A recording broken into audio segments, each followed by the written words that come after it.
All right. Good morning, everybody. Good morning. Welcome back. So I'm trying it a different way. I got my little plot points here. Um, anyway, so we got some things to discuss, but before I jump right into it, it's kind of like, gosh, I got a lot of things here. Um, just gonna start off with the good mornings. First of all, we're back to another work week. Lots of things that I gotta discuss with you guys here as things are starting to progress a little bit more. So first of all, I'm going to start off by saying that I've been doing weekly podcasts around this time um, for like a couple of months now, which is it's been a very good schedule. It's been a very good fit.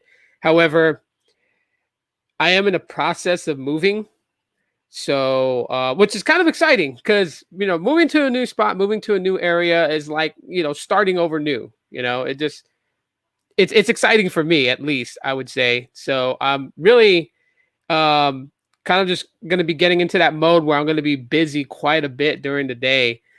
Um, no, I'm moving within the city, but I'm just moving to a different area, like just moving up in life. So try to get into a better neighborhood, and you know, here in a little bit, like we're looking at several places.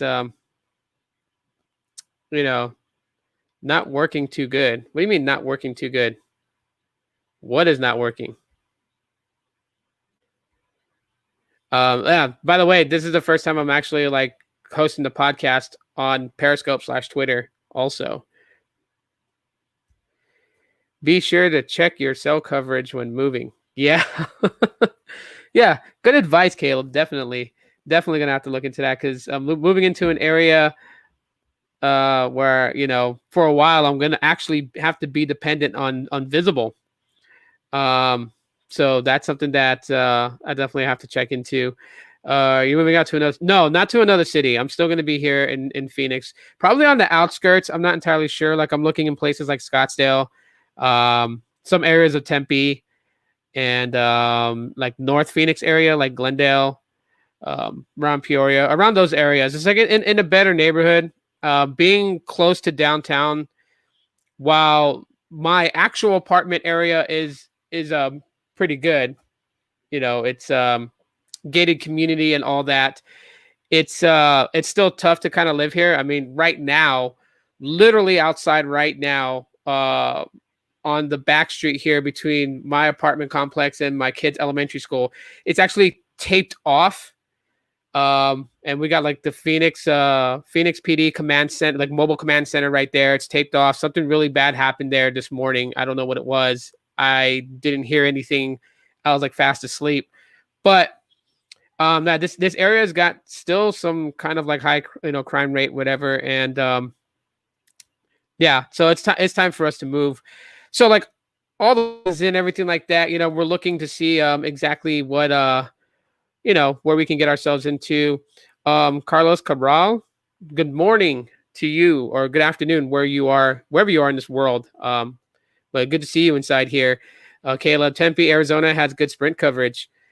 Unfortunately, all I have is Visible now. I've completely like stepped away from Google Fi. I ported my number out. So let's see.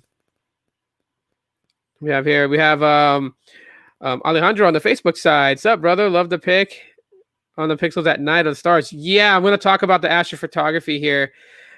Just what I'm learning from it. And if you guys didn't know, I'm actually practicing photography using the pixels. So while people say, well, get a DSLR, that's not the entire point. You know what I mean? Like I'm really going to start putting the pixels to the test as far as like photography and stuff like that. Kind of like what Grant S does. I don't know if you guys subscribe to him on YouTube, but Grant S really just kind of focuses on photography. And I'm kind of going in that route, not trying to step toes, but just kind of like, like showcase what pixels can do. Moving into a house, yeah, I'm looking. Well, I mean, house or another, like a townhouse or something like that. Something just like in a better neighborhood is really where I'm going. Just somewhere where my kids can go outside and actually play, and I don't have to worry about creeps being around, drug addicts walking around. Because to be straight, I've always been straight with you guys on YouTube. Where I live at, like the apartments that I live in were redeveloped. Sorry for my neighbors, they're loud. But where I live at, been a redeveloped apartment complex. So before, this area was well, the apartments here that was here before they tore it down and rebuilt it up was housing projects.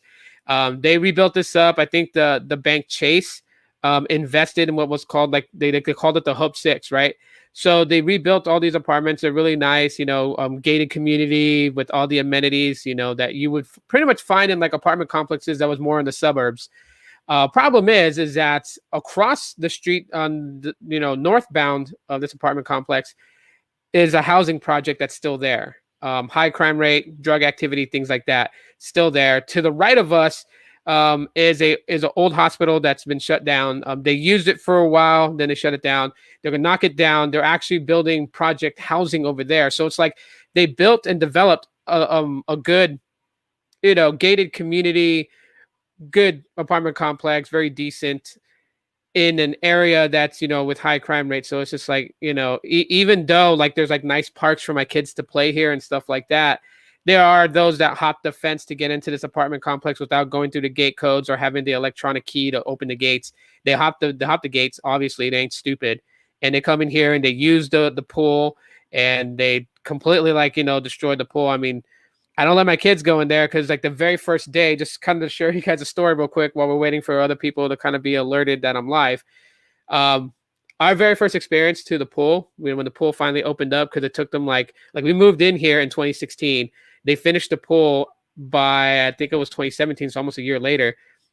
We went to the pool for the first time, but people had already gotten in there, and when I took my kids, we almost went swimming until I found, someone's dirty sock in the water and like undergarments and stuff like that. And it was so bad because the water became absolutely like a white murky color. Like when you take like sweaty socks and you dip it in clear water and it turns that water to like a grayish white. The pool was exactly like that. I wasn't gonna let my kids swim in it. So, it's sad that, this was built, various different companies invested, obviously, because they wanted a tax write-off, right? But still, they built this nice apartment complex. It's gated. It's supposed to have security, it's supposed to have all kinds of things, and yet they've failed to do any of that. There's no on-site security that patrols the apartment complex. People get in that don't belong in this apartment complex and destroy things. They use the, hibachi grills, and they don't clean up after it. They leave hot charcoal in there, which, I get worried for the kids at the park. Going to lunch. Peace, Tito. All right, Caleb. Peace out, man. Thanks for popping in for a few minutes. But like, like you're supposed to, if you barbecue, you're supposed to clean up after yourself. You're supposed to, scrub the grill out, get your food residues that stuck to the grill itself done. Usually I just use foil and wrap the thing with foil, so it's easier to clean. But then they leave their charcoal there, and their charcoal's hot, and some kid can just stick his hand in there and get burnt, because the grill is right by the kids' park. And the kids' park is destroyed.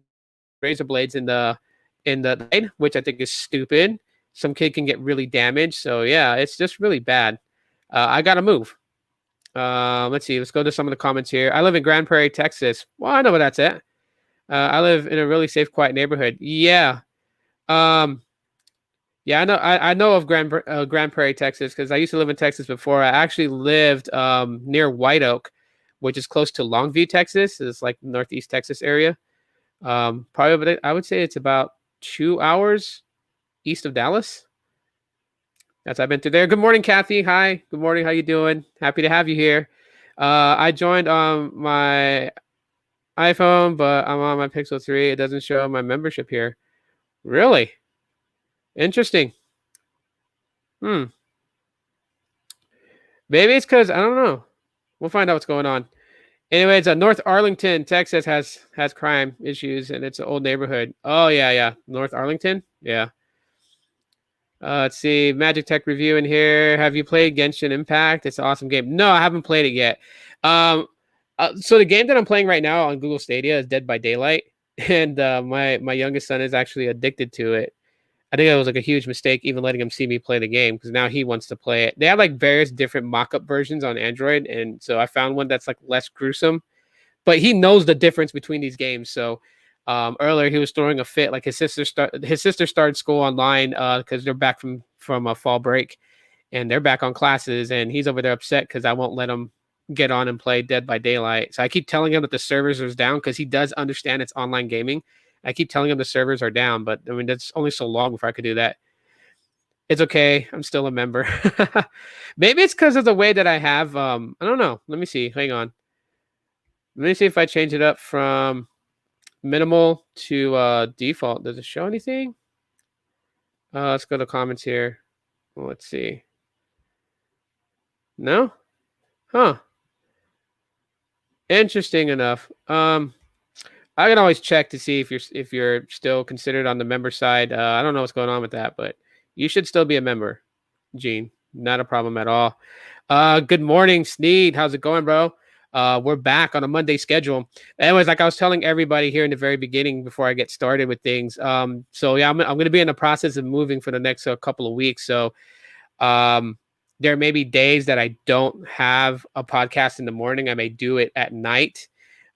Just letting people know. So I gotta move. I gotta move to a better neighborhood. I gotta move to a better spot for my kids. I mean, so also because I have to move my internet service, I get to actually test out how good Visible's hotspot is because obviously I'm going to be looking in an area where Verizon has strong coverage, and then I'm going to be dependent on my mobile hotspot with my Chromebook to be able to podcast. So hopefully all that works out well. I'm actually thinking this Friday for the Aloha Friday podcast, I'm actually going to have my laptop connected to my hotspot on my Visible account and just see how it goes. And like I have weak service within this apartment.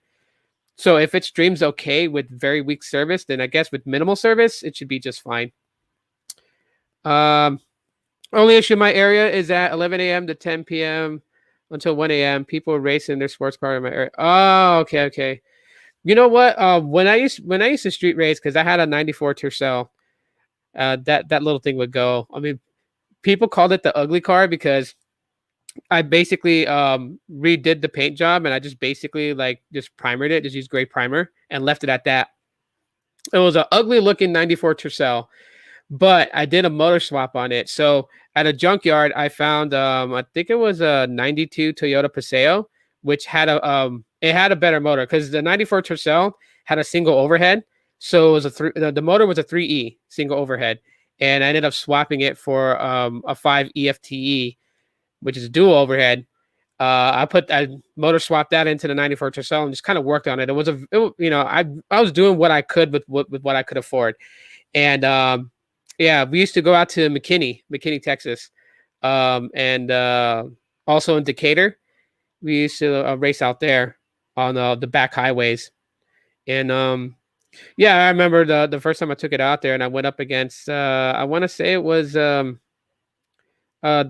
2002 Mustang, and smoked the shit out of that car on the freaking quarter mile. But it was funny because everyone was laughing at the guy and said, "You got beat by the ugly Toyota."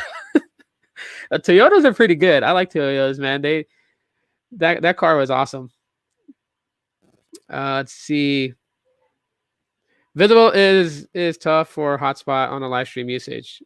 I would think probably more than likely because of the latency. I don't know. We'll test it out. We'll see. It's gonna have to work somehow. I'm gonna have to make it work. I'm gonna have to live stream from the YouTube app itself. So yeah, my local road is a 1-lane road. Oh, wow. Just went to McKinney 3 days ago. Yeah. State troopers are always patrolling my local highway. Got to, dude. Got to. I've seen so many accidents. To be honest with you, that's the reason why my license got revocated in Texas was because we were dumb. This was back in, I want to say 2006.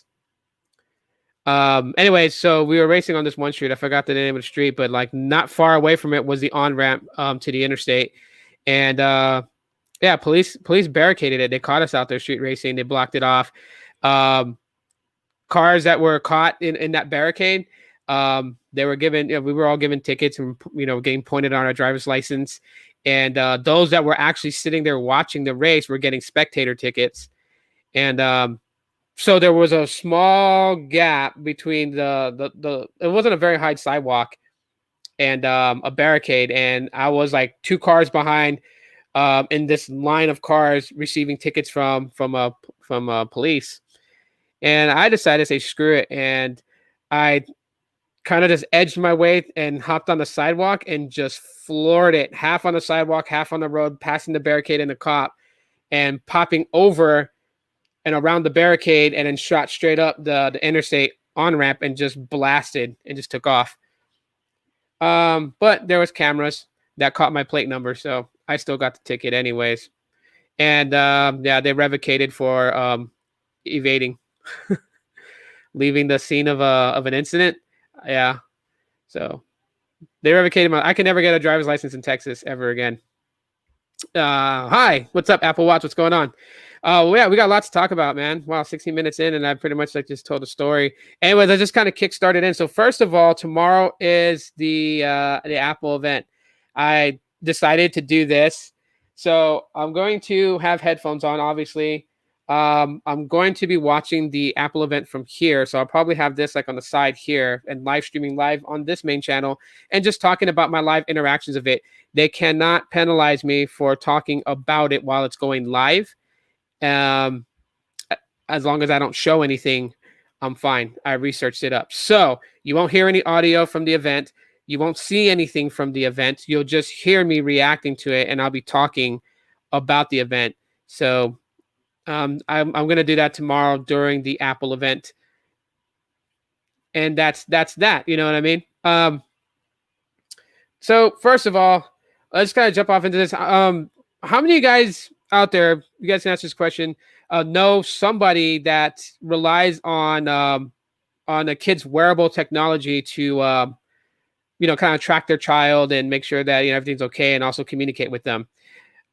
Because one of the things that I woke up to this morning and decided to say, hey, I'm going to talk about this for a little bit before I talk into pixel stuff and astrophotography, is this article that was from Ars Technica that I read this morning. So I want to share this with you guys and just kind of go over it a little bit. So this is undocumented backdoor that covertly takes snapshots found in kid's smartwatch. So they're talking about the X4 made and jointly developed in China. It raises concerns. Yeah, a nice little photo of these smartwatches, two different designs that are specifically designed to basically monitor your kid, right? These things are actually pretty cool. When you think about modern day technology, one of the benefits of it, is being able to, track and monitor your kid, set up a safe zone. I remember them having something like this way, way back in the day, like in 2004 with Verizon. Verizon had something similar to this. You can track your child's cell phone. And I forgot, I think it was using VZ Maps or something like that. You were able to set up a boundary, right? And this is one of the fun things I like to do when I worked for Verizon customer care was, help walk customers through setting up like perimeter boundaries for their kids, right? So like, say like they lived in a certain city that was, geographically compacted, and say like the southwest side of the city is like a bad neighborhood. So they wanted that zoned off to where anytime their child actually crossed a certain street that brought them into that neighborhood zone, the parent phone would get a text message with GPS coordinates of where their kid was at. And parents, they were actually surprised because I would have like, 20-minute conversations with them. This is why I always got dinged with quality when they would come and assess me for, my quality for that week and my performance on the calls. And they'd be like, you're talking too much and you're taking too long on your calls. 15 minutes is what you should do to try to resolve the customer's issue, or pass them over to tier 1 tech support. I'm like, I like talking to customers. So, screw you. But I used to like help parents, like walk them through like, I'll be like, hey, this is what you can do with VZ Maps and the child control settings on your child's cell phone. And I would tell them like, if they're grounded and they have to stay at home, you can actually lock the zone around your house, like your yard and everything like that. So you would know when your child left home, decided to sneak out with their friends while you're at work, because you would get a text message telling you exactly where your child is at. So you can call them and say, hey, I know you're not at home. I know where you are. Go home. You know what I mean? And it was fun helping parents with that. But so child protection is one of the major things that, can be beneficial when it comes to the growth and expansion of technology, especially the way that 5G is being developed. And trust me, I am actually learning it on my own. I actually, side note, downloaded an ebook that, tells me everything about 5G, and I've been reading it. um, every night and throughout the day, fascinated by all the things I'm learning from it. And so, who knows? Maybe one day, like when I feel like I've learned enough, maybe I can sit and actually have like good conversation with Sneed and everybody that's really knowledgeable in mobile network technology and be able to really go in on it. I mean, I would say I know bare minimum things, but learning is something that I like to do, and reading is something that I love to do. So I just continue reading on it. But anyways, but because of the growth of 5G, just imagine how much better kids' technology is really, really going to be. Um, with something like this, like wearables, like even going beyond just a smartwatch, right? Like they could develop like a smart chain, right? Like a necklace that a girl can wear, and the pendant itself basically can connect to the network just to track them using GPS in the network to basically give a much more better like ping where your child is at, and it looks just like a regular jewelry, nothing too extravagant or expensive. Like back in the day when they used to have those black rope necklaces that had the peace sign, the peace emblem on it. I don't know if you guys remember that. Some of you guys who are around my age, you guys remember those necklaces that sold like hotcakes because it was the peace sign. And my dad used to give me crap about it because he'd be like, the church won't let you in with that necklace because it's a broken upside down cross. And I'm like, no, it's the peace sign. And he's like, no, it's not. I don't know. I don't know if you guys remember those. Just trying to calm down here. But anyways, they can make necklaces like that for kids. I mean, I'm sure they probably do have them, bracelets, even rings, right? So technology grows and gets better and better. But we have to identify some of the flaws. And in this article, basically, it talks about this smartwatch, the X4, which is made and jointly developed in China, and it raises concerns. And so it talks a little bit about it. It says it turns out that the X4 contains something else, a backdoor that went undiscovered until some impressive digital sleuthing. The backdoor is activated by sending an encrypted text message. Harrison Sand, a researcher at the Norwegian security company Mnemonic, said that the command exists for basically. Bleh, I'm like tongue-tied. Surreptitiously reporting the watcher's real-time location. No, I totally massacred that word. Taking a snapshot and sending it to an Explorer server and making a phone call that transmits all sound within earshot. Stan also found that 19 of the apps that come pre-installed on the watch are developed by Qihu 360, a security company and app maker located in China. It is Qihu or Qihu? Qihu. I'm so bad this morning. Mondays. Qihu 360 is a subsidiary of 360 Kids Guard. Also jointly designed the X4 with Explorer and manufactures the watch hardware. In June, Qihu 360 was placed on a U.S. Commerce Department sanctions list.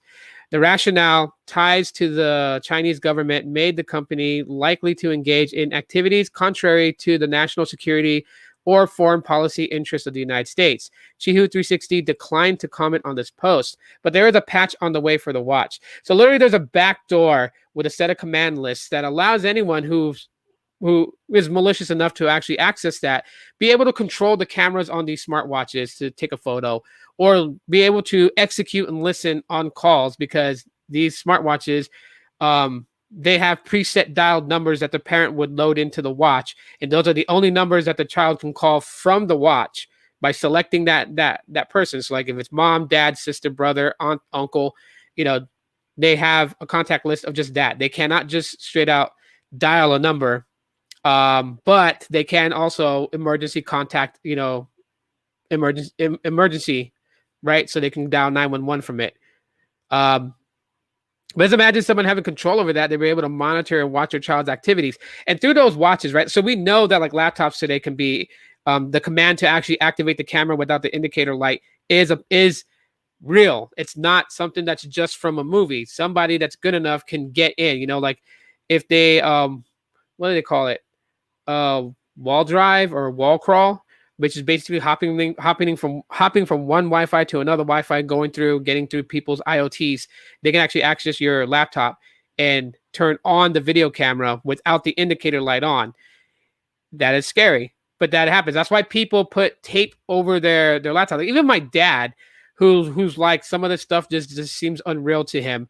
Even he puts tape in front of his laptop camera just because of that very reason. He does not want yeah, he just doesn't trust it, right? So these are some of the things that we do have to kind of worry about. Now, of course, the operating system that runs on these watches are Android, and so the comments that I see here is Android, but it's not. In this particular case, it's not Android. It's the proprietary apps that's installed is the problem. So it's not even sideloading applications to this. It's basically just to the company itself. They're highlighting Qihoo 360, which is a company that has ties to the Chinese government. Why is there a loose back door that can actually be utilized for malicious intent by executing encrypted messages sent to the watch itself to be able to take control and command it and to do things, is through Qihoo 360. So there's a patch coming along the way, obviously. So I'm not saying that the company is trying to spy on people in the United States, but it's just, I'll dig more into it and try to do maybe like an entire thing to kind of really go over it. But I just want people to know that if you have this smartwatch, called the X4, for your child, do know that right now it's vulnerable. A patch is on the way. I don't think it said exactly when is the patch going to come. But it says here the existence of an undocumented backdoor in the watch from a country with known record for espionage, hacks, and concernings. I hate how they just go straight to that. But I mean, those are concerning things. Those aren't lies. At the same time, this particular backdoor has limited applicability. To make use of the function, someone would need to know both the phone number assigned to the watch, which has a SIM card slot, and the unique encryption key hardwired to each device. So they would need those two things. But still, they're going to patch it. Let me see if I find some specific date. Let's see. Well, the company is in the process of rolling out the X5 watch. It's not yet clear if it contains similar backdoor functionality. So, heroic measures. Yeah, I'll go more into this a little bit later, but yeah, it's going to get patched, and they're already working on the X5 smartwatch, so that's something that can be expected to change out a little bit later down the road. But if you own this smartwatch, the X4, just know that it does have a vulnerability. Obviously, there are some key measure steps that have to be taken in order for it to actually do those things. But yeah, so anyways,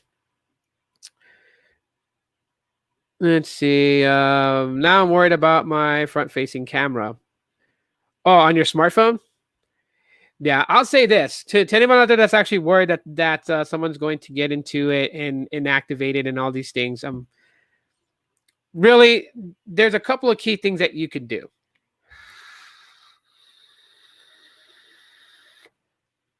Okay, one, and this is what I do. Don't have your home internet Wi-Fi. Don't set it open to where it can be seen. If you guys are following what I'm saying, I'm trying to say it's the best way that I can. But yeah, don't have your home Wi-Fi open. The stock password that's on it, just for safety, change it. Like whatever your internet service provider is and the router that you have, log into it and change the password. If you want to change the SSID, change the SSID also as well, and change it up. When it comes to your phone, do not install third-party apps. So like going to websites like APK Pure, APK Mirror is trusted by some, but I would still say stay away from it. But like, yeah, APK Mirror, any of those things, don't install them on your phone. If it's a modded or cracked APK file to help you cheat on a game, don't do it because it may have malware attached to it. Yeah. Well, I mean, Kathy, you should be, okay to that extent because you don't really go on social at all. You only go on YouTube, so you should be fine. And what I always do basically is if I have concerns, I turn my phone off. Just turn it off. Now I know there's a lot of things that can be done, but just believe me, while I talk about, because I do get interested in what hackers are doing out there.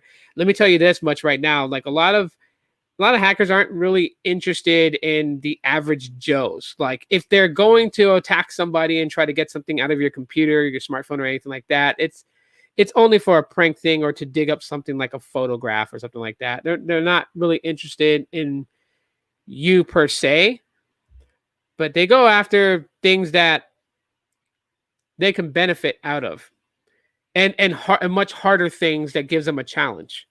So I wouldn't worry too much, but put your phone face down if you're worried about your front-facing camera, and if you're worried about times where you're not using your phone, just power it off.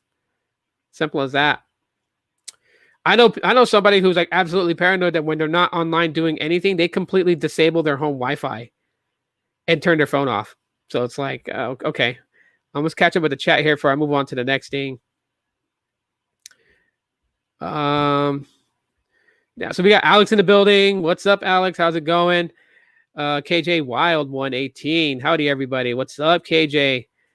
Yeah, I don't ever install third party, and we did all the Wi-Fi stuff. Done like, okay, yeah, you'll be all right. Yeah, I'm boring. No, no. Well, no, not necessarily. I mean, you just never know. But it's always good to take safety precaution measures. Just ordered. Oh, you ordered the Pixel 5? Wow, dude. Man, awesome. I have to wait a couple of months. After I move, I gotta restart saving up my savings to get a Pixel 5. So yeah. I hope you enjoy it. Because that moves on to the next thing here. And yeah. I'm using my notes. Which is I'm gonna say this. The tech space. What up, CV Tech? What's going on, RJ? How's it going, man? Good morning or good afternoon, where you are. The tech space is full of mixed emotions. The tech space is just insane. So I read a poll, and they started asking people. They were like, okay, about the Pixel 5 and the Pixel 4a5, the 4a5G. The 4a5G came in dead last place, and that's if you would get it, right? Majority of votes said no. It was a high majority vote that said no. The second amount of votes garnered were for Pixel 5. The third amount of votes garnered were for the Pixel 4a, and then the very dead last at an 18% vote was the Pixel 4a 5G. And I find it funny when publications do this, and they take data like that, and then they go and straight to just like saying that's absolutely the way it's going to be. Alex says I actually got the Google credit card to get the phone. So you're financing it. Nice, dude. Nice. Hey man, get it how you can get it. Here's my thing. First of all, like again, like, and I'm gonna outright say this. Like, I don't care, if anyone tried to crap on my parade on the day of the Pixel 5 unveiling. Like, people got their opinions. They'll stick to their opinions. I'm not here to forcibly change people's opinions. I'm here to, to share why I back the Google Pixels a lot. And, if it's something that fits what you're looking for, then obviously, you'll ask more questions about the Pixel, and then you'll decide if you want to buy them or not. I think it's ridiculous when, and everybody that talks about the Pixels, there's always got to be people going in there that regurgitate the same thing on everybody else's live stream. It's like, we get it. If you don't like the Pixels, you don't like the Pixels. We totally got it. No one's saying that you have to buy it. I think some content creators lose and forget exactly why they're on here or what they're supposed to be doing on here. In no way am I going to say that Alex had to get a Pixel. I'm going to use you, Alex, as an example. I'm not going to sit here and say that Alex had to get a Pixel 5 in order to be a relevant tech reviewer or a relevant person to talk about tech. No, that's absolutely wrong. That's wrong. Now, If he decided to get the Pixel 5 because he's listened to the things I had to say and my thoughts about it, and then Sneed's unboxing of it and Sneed's impression of it, because Sneed was just like, you can see it in Sneed's face. And I'm going to say this right now to Sneed. Like, I know you offered to pass the Pixel 5 around. Trust me, bro. If thoughts and feelings change and you want to hold on to it, dude. I can totally wait until I buy mine and start talking more about it on my channel about the Pixel 5. Then I appreciate the gesture, but I don't know. Just I can see it in Sneak's face. He's enjoying it, you know. And I look at his expressions, and I'm like, golly, I can't wait till I get mine in hand and I can, you know, have that same feeling, that same expression. I'm like, I really like that. And I don't give a crap what anyone says. And it doesn't have millimeter wave and this thing and X52 modem. I don't care. You know, if that's important to you, that's important to you. But yeah, and no one's saying that you have to buy the Pixel 5 to be relevant. So if somebody completely backs iPhones, it's in that same case, except the difference is that I'm not going to go on any like if someone tomorrow is doing a live event about the Pixel 5, I'm not going to go in there and crap on it if I find anything wrong with not the Pixel 5, but the iPhone 12. Sorry. I want my Pixel 5 so bad. If someone's doing an iPhone 12 coverage tomorrow, I'm not going to go in there and crap on it and call it out for whatever it doesn't have or whatnot. Like that person who is, you know, an iPhone fan and is geeking out and getting excited over the iPhone 12, I'm going to let that person have their day. Whatever there's wrong with the iPhone 12, that could be discussed about on a different thing. But if it's wrong, it's basically wrong in the eye of the beholder, but not to everybody, right? Like, for instance, they're talking about the 120 hertz refresh rate not being on the iPhone 12. And last night on Sneed's live stream with Technoid, shout out to Technoid, you know, Technoid made a very interesting thing, right? Like, why wouldn't we expect or demand more out of Apple? Like, why does Apple always get a pass on things? Like, Apple didn't put the 120 hertz refresh. Then everyone was commenting on it like they didn't care about the 120 hertz. And I want to say, to kind of correct that thing, it's not that, at least for myself, I wasn't giving Apple a pass and saying that, you know, 120 hertz is not the most important thing, because it's really not to me. Like, it's smooth. You'll like it if you see it. It's really nice. Get that. But your whole user experience with iOS or your user experience with Android is not killed with lack of 120 hertz refresh display. It's not, right? When you stare at the screen and it's still, you're not going to see 120 hertz refresh, okay? And that's what most people do, is watch media on their device. The only time that you're really going to see the 120 hertz refresh actually mean and do something for you is when you're scrolling through your app drawer, scrolling through an article. You'll see that. And like I'm saying, it's nice, but it's not something that I feel that is a demand to have. So because of that, I don't say that's an excuse for Apple, but a lot of, you know, what Techno was saying was like, you know, he feels like people are giving Apple a pass. Apple always gets the pass. And you know what the funny thing is? On the polar opposite, Google never gets a pass. It doesn't matter what Google does. This is what I have learned by looking at people's reactions and statements once the Pixel 5 was unveiled. Like, this was it to say it all to me to understand. And I'll say it again. It doesn't matter what Google does. They can build the most premium feeling, you know, device. They can put in the latest, most powerful spec chip in the phone. They can put in the most powerful modem to connect to today's bandwidth that's out there, that's available for faster data transfer. It doesn't matter if Google does that.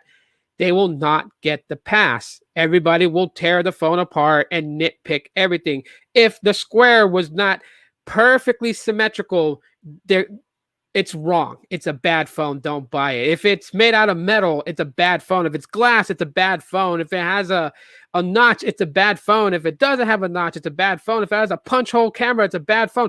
The Google Pixel, to a lot of people, it's just a bad phone. But it's not because of the user experience. It's not because of the software optimization. And it has nothing to do with that. It's just Google doesn't get the pass, but Apple does. That is the reality of what's been built with the mentality of various key influencers in this tech space have had people adopt this mentality. Like, I tell some people who really question it, like, go sit by yourself and block out the world and just think to yourself, Are your opinions really your opinions, or are your opinions because of their opinions influenced by Telosive, by MKBHD, by Linus Tech Tips, by iJustine? Are they your own true opinions, or are they influenced by the videos you've seen from some of the top respected influencers in the tech space on YouTube? Because that's where it's really at. And that's why I say, like, Google doesn't get the pass. It will never get the pass. And I personally don't give a damn if it gets the pass or not. I don't, but the thing is that when certain people come at me with this, it's not going to have this. I don't care. Like, I like the evolution that we're going into 5G. I'm studying it. I'm reading all about it, with all the ebooks that I got. And I'm learning more and more about it, and I'm understanding the more and more things it's going to be able to do. And I'm all for it. I'm not against it. Just because I say that I don't care that the Pixel 5 doesn't have the X60 modem doesn't mean that I don't care about 5G. I think that's a pretty dumb statement for anybody to come at me with, or to even imply or slickly slide with a more dumbed down comment. I don't. And I'm not referencing anyone in particular. I'm talking about, because I do have some comments held. YouTube automatically holds specific comments, and I screen them and I approve them if they stay on the video, or if I just get rid of them. And I see a lot of these comments from people I don't know, and they give me these well thought out, well intellectual debate, responses. And I'm like, wow, you're really trying to get me to abandon my decision to try and purchase a Pixel 5 when I have the funds to do it. Like, what does it matter if I buy the phone? Why do people care? What phone did I buy? Because I really don't care what you decide to buy. What you buy, you have to live with as a consumer. You have to power the phone on every day. You have to look at the screen. You're the one that has to interact with it on a daily. So it's not going to kill me if you guys are like, I'm not going to go with the Pixel Tito because it's not fitting what I need. I'm going to go with the Samsung Galaxy S20 Fan Edition. Then you go with the Galaxy S20 Fan Edition. What's wrong with you picking that phone? Nothing. If you can get that, because that's what I'm hearing a lot of. Fan Edition, phone of the year. I can give a crap what the phone of the year is, to be real with everybody. I could really give a crap about it. Phone of the year, so what? I get nothing if a phone is actually given the title phone of the year. If I have that phone, I absolutely get nothing. I don't get a prize. I don't care about 120 hertz display. I think that should be on TVs and computers and gaming phones, to be honest. Very good point. My daily side's in here. What's up, bro? How's it going? How's school going, by the way, too, man? Let us know, man. You pop in here, you watch my podcast, you jump out because you got assignments to do, man. So how's your grades? Share with us. I'm going to watch it and interact live, but I'm not going to show it on the channel. You're not going to hear any audio from it. I'm actually going to set up my tablet with my headphones plugged into it, and I'm going to live commentate while I'm watching it. I call it the boring way. I'm just going to do it the boring way. And I'm going to give my thoughts right on there. And trust me, you guys saw me geek out with the Pixel 5. I'm going to geek out with the iPhone 12. Just because I'm a fan of the Pixel 5 doesn't mean I hate iPhones. I don't. I think that's a bad assumption to make on anybody. I don't know how, fellow people are like LaShawn. I don't know how he feels about iPhones to that extent. But I'm not like that. And I'm sure LaShawn's not like that. We just, me and LaShawn, you guys know him as King Pixel. We both like Pixel phones. We really, really like them. I won't say I love Pixel phones because, I have no emotional attachment to it. But I really like the Google Pixels. And shout out to everyone that's been throwing my name out there for Team Pixel to see and saying that I should join them. You guys don't know how humbling that is to see that. You know what? To kind of share with you guys, and I don't care if anyone can make fun of me about it, they totally can. So on a Twitter post, it was Android Stud was talking about it. He said that King Pixel should be part of it. And so, I responded to the tweet because I absolutely support that. I think that LaShawn definitely is overlooked by Google. And if there's anybody that likes Google Pixel phones as much as I do, or if not more, it's going to be LaShawn, in my opinion. So I supported that Team Pixel needs to find him and invite him in. And right after that, well, the Android stud and LaShawn and everyone was just like, you need to be in it too. It was a tearjerker. I kind of got watery eyed seeing that, and seeing people's responses to it. And then it happened again last night on Sneed's live stream. I didn't expect Technoid to just kind of like stop the live stream to take a moment to say what he said about me.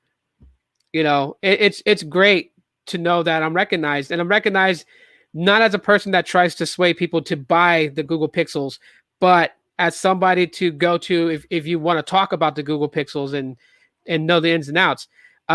Would someone say that I'm biased? Probably that I'm biased. Something that I may not recognize. Give me 1 second. Let me check the door.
Sorry about that. Someone was at the door. Had to.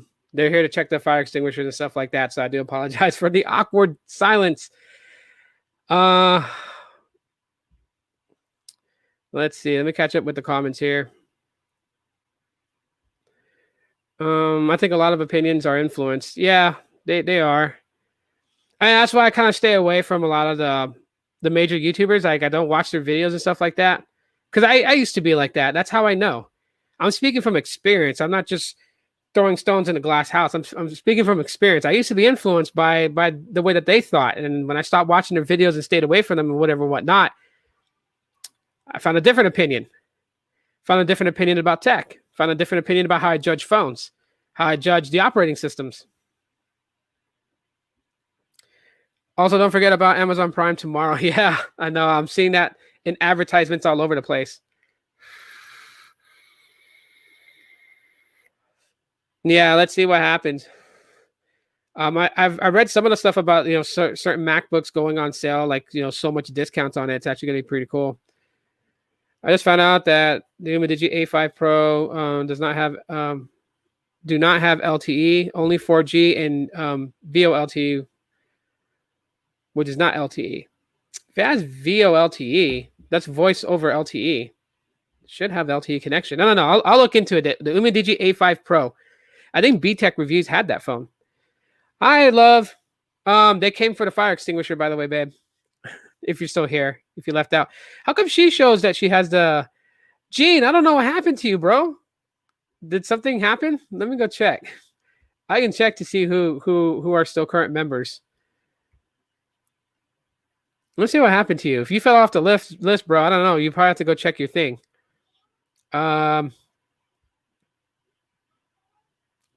Let's see. Memberships. Currently, right now, it shows you're on there, Gene. Yeah. Red Rum, Gene, Kazi, Lawrence, Paul Boyd, and you guys are still on there. The one that fell off was your old channel. That one's gone. So yeah, I don't know why you don't have the membership badge. Let's see. Most of the big YouTubers did what the company wants. Yeah. Well, it's not to get the free phone. And MDS. It's not for that. The reason why the big YouTubers say what they say about it is because it's a paid sponsorship. So like MKBHD, to be fair with everybody, he's paid by Samsung. Samsung pays him. They pay him because of the amount of followers that he has. They know that if he goes on a video and brings up, like, say, the Galaxy S21, they know that's a potential 100,000 customers that are going to go and upgrade or buy the phone. You know, so it's a paid sponsorship. It's not really about the free phone. Some of the phones they do have to give back. They don't get to keep it, but they are paid. Let's see. No, I'm saying on the comment and on the comment, so like if you look at my wife, she's a member and she has that generic badge because I never made badges for the members yet. She has it and it shows it here, but with Gene, it doesn't show that he's a member, even though he is. That's weird. When I looked at the specs of the unlocked Google Pixel 5, it says it has ultra wideband on it and sub 6. Yeah, it does. It does have it. You will be able to connect to it on Verizon. AT&T, I don't know. Like, Sneed knows a lot of the intricacies because he looked at the FCC listing and like what network compatibilities the Pixel 5 is going to be, and that's really between Google and the carriers. So, CB Tech says the A5 Pro. Oh, he has the A5 Pro and it does have LTE. Some Chinese phones doesn't show LTE, just 4G, but I've ran speed tests and it's indeed LTE. Okay.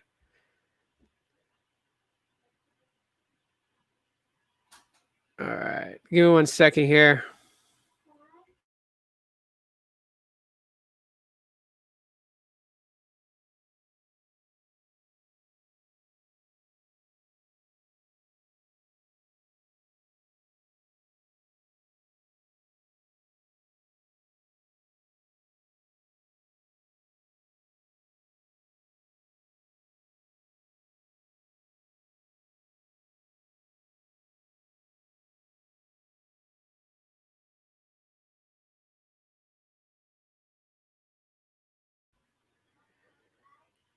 Okay, that is weird.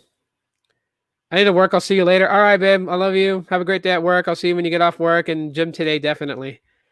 Okay, because it does have it here, and I thought maybe that's something to do with it. Oh, okay. Yeah, it's odd. It's odd because it shows you there. Now it's saying you're a new member. What the heck?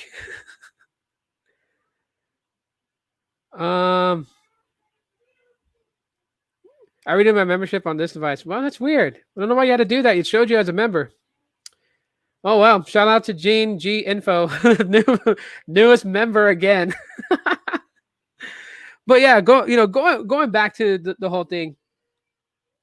It shouldn't be on two devices, Gene. Really, the membership is just based on your YouTube account. So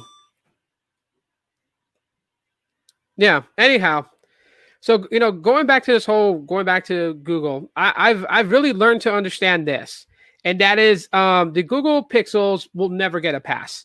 It will never be good enough in the eyes of those that have been influenced by the influencers of the tech space, right? And that's how it's always going to be. So really, when I talk about the Google Pixels and I talk about what I like about them, to anybody that's watching, that comes across my podcast and watches it, understand this. You can give me a long comment, a list of reasons why you won't buy the Google Pixel 5 or whatever iteration is out that we're dealing with.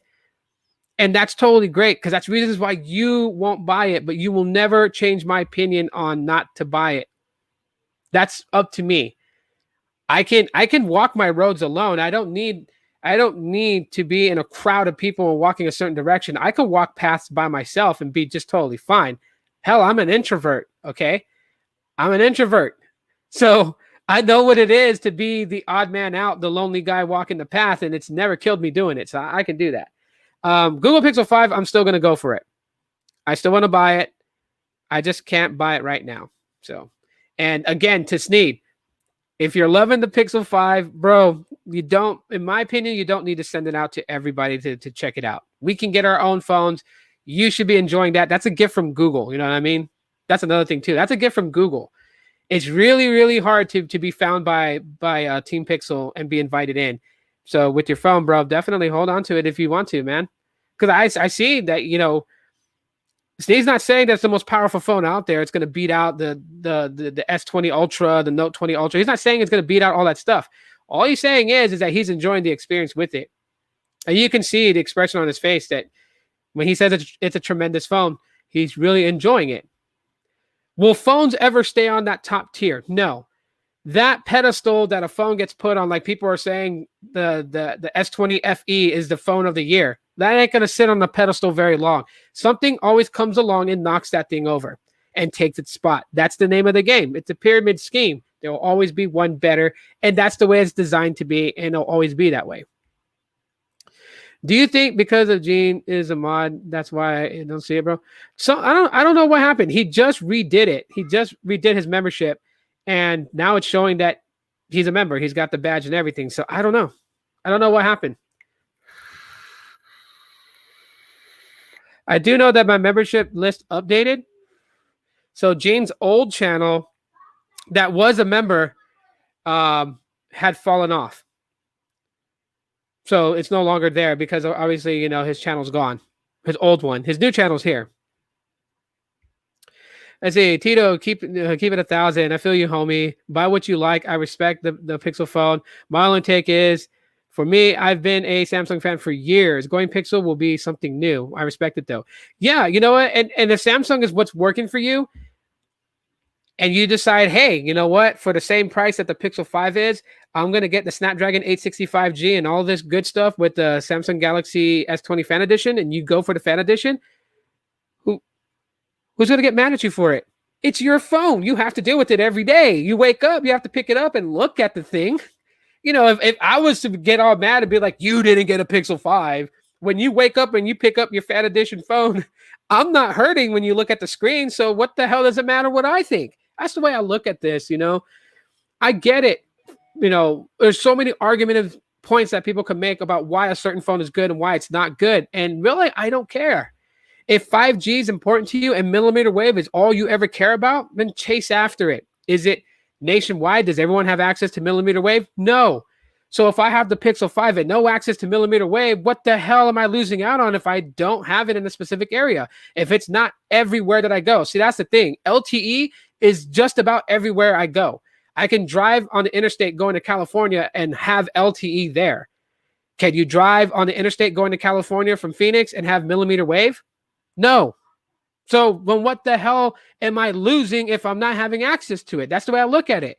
I don't say that 5G is bad. I don't say that people shouldn't care about 5G. I'm just saying, if you don't have access to it right now in your spot where you are and where you travel to on the daily, then what are you losing out on if you don't buy it?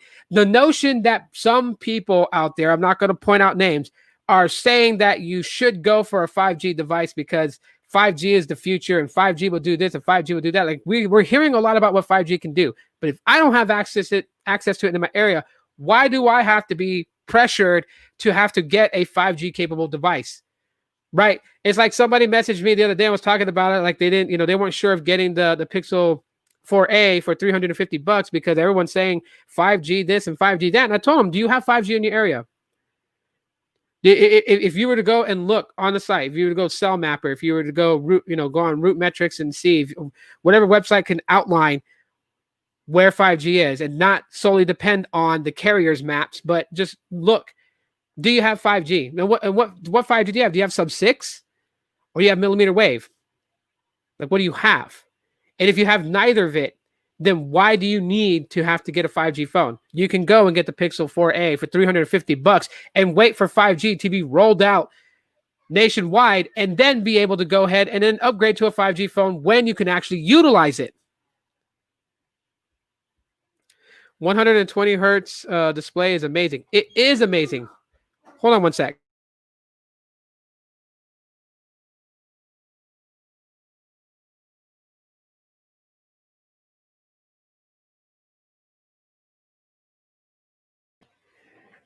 Hashtag daddy daycare. That was the first fight between the kids. My son is mad because his sister has school and she can't play with him. So he's trying to bother her while she's trying to get her assignments done. But anyways, that's my take on it. That's my take on the whole thing with the Pixel 5. Google will never get a pass, and I don't care. before I go 4G, before I go 4G LTE, it's fast enough for me. It's fast enough for you now, but you will see what 5G can do when it's available for you, when it's more available for every consumer, when it's not contained to specific markets and regions. See, that's the thing. It's only in markets and regions. It's not fully nationwide. And when I say fully nationwide, I mean that when I drive down the I-10 going to California, I should have 5G connection all the way and never drop off. That to me is a nationwide rollout. When you say it's in every major city all across all 50 states, that's not a nationwide rollout for me. See, now I gotta go. All right, and all right. My daily side. Thanks for coming in and hanging out with us, man. Appreciate it. Gene, yeah, have a great day. Have a great day, everyone. Shout out to that. Yeah, Daddy Daycare. Yeah. Big Lou, appreciate it, man. Appreciate it. So the next thing I want to talk about is astrophotography. I dropped 2 videos this weekend going out and trying astrophotography on my Pixels. First, I tried it on the Pixel 4. And let me just say this. The astrophotography is not going to work everywhere. And some of the places that you go to, or where you live at, is going to render that ability, right? So like we've seen photos of astrophotography. We've seen that. Actually, I'll pull up some examples. So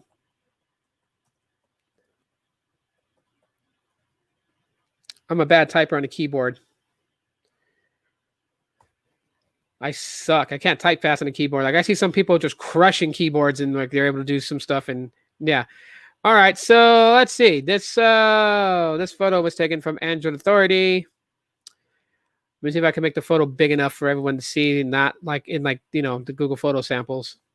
So come on, make this photo bigger.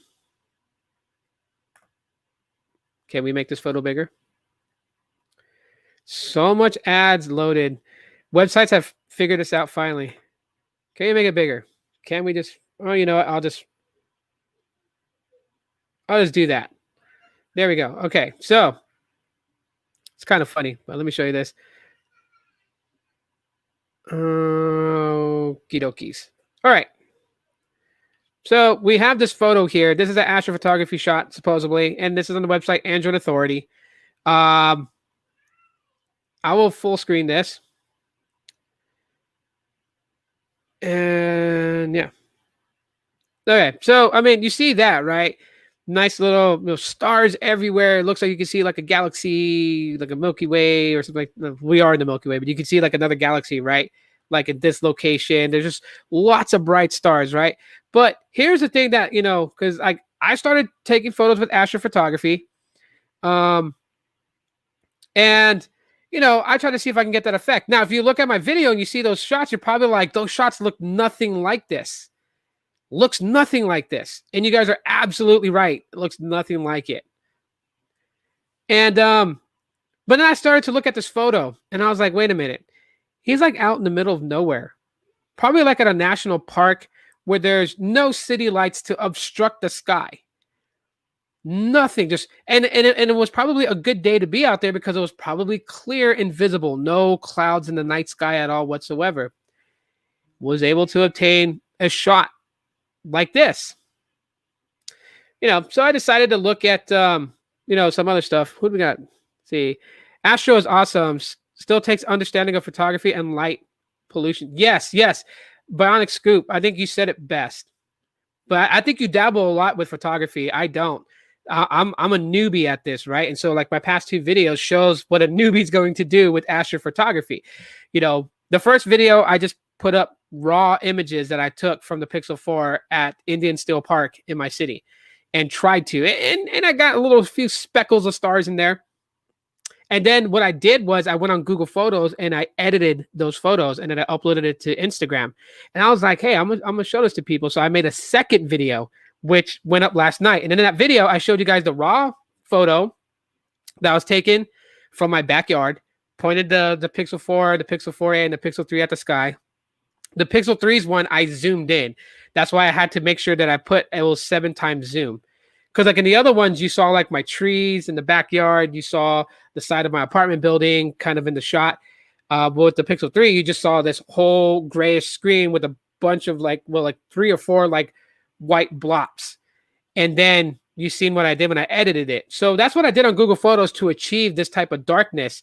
Was the whole, like for this photo, for instance, I'm gonna take for example, the sky is dark and you see all these stars. Now, in my shots, you've seen a few stars and this really gray scale sky. And then using Google Photos and going into edit and not choosing the automated ones, but going in and actually fiddling with like the brightness, the was it the black shots and the white balance and all this. Just fiddling around with it, I was able to achieve a photo similar to this liking, and that's why I showed the two different ones. So you had the raw image, then the edited image on Google Photos.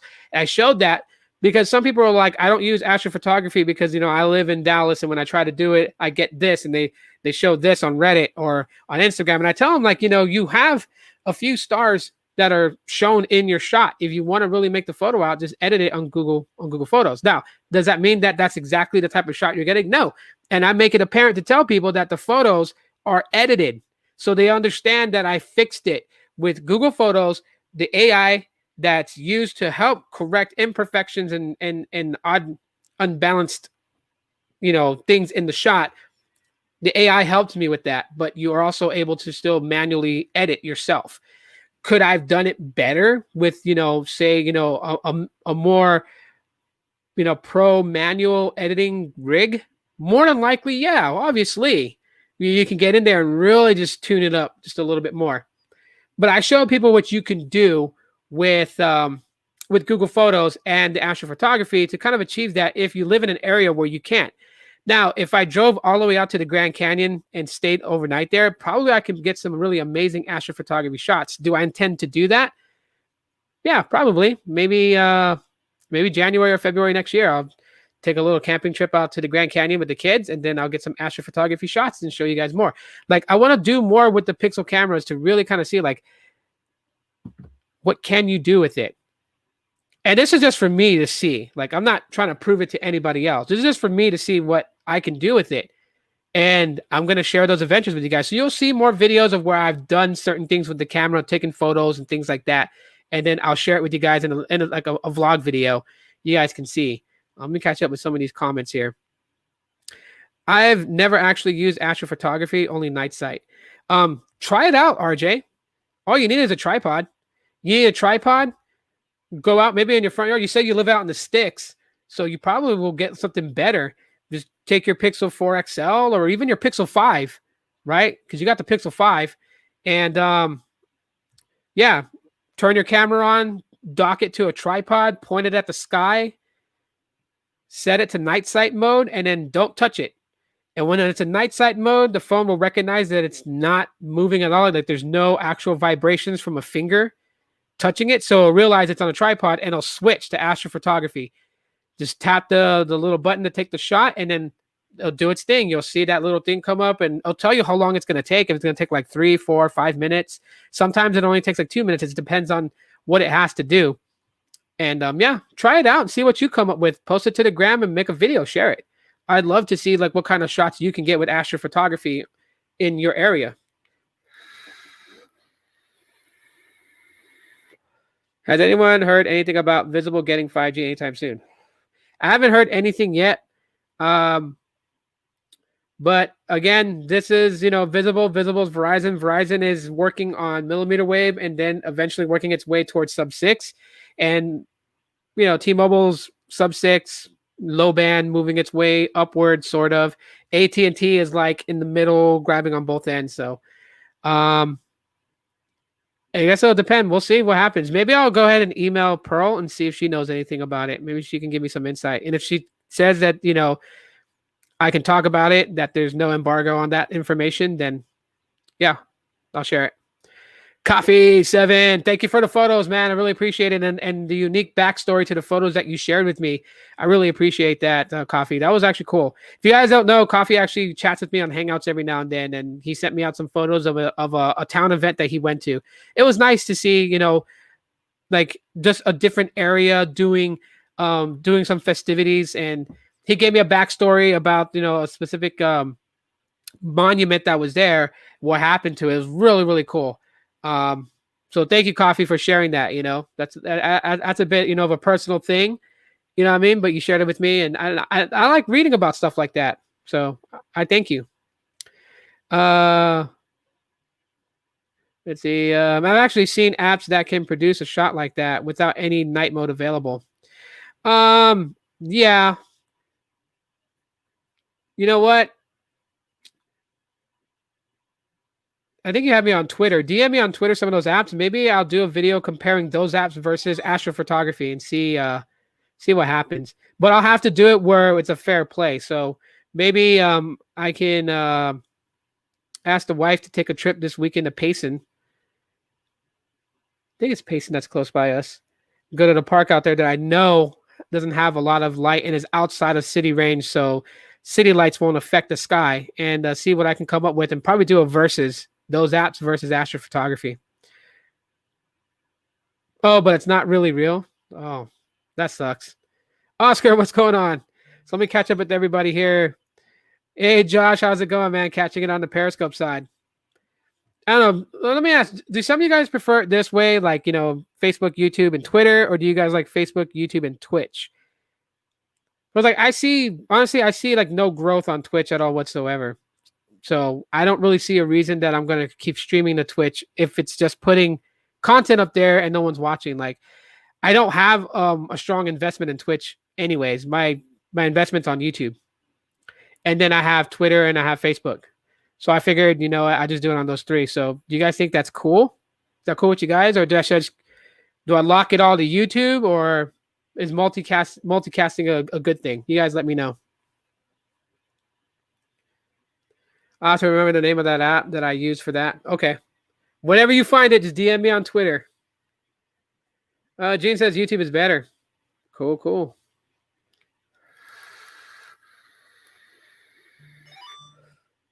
Yeah, hello to everybody. Oh, man. Jose is a good thing if you got people watching on other platforms, but if you don't, then minus we'll just stick to YouTube, bro. Oh, okay, cool. Got you, bro. Let's see. Josh says multicast. Okay. But like, should I just keep it to like YouTube, Twitter, and Facebook? Because I got people watching on Facebook, so they got it there for them. I got of course, YouTube, and then I don't know. I guess Periscope, Twitter. I think I'll just do it as far as on that. What notifications am I getting right now? Oh, hang on one sec. My daughter just texted me to come help her with her assignments real quick. I'll be right back.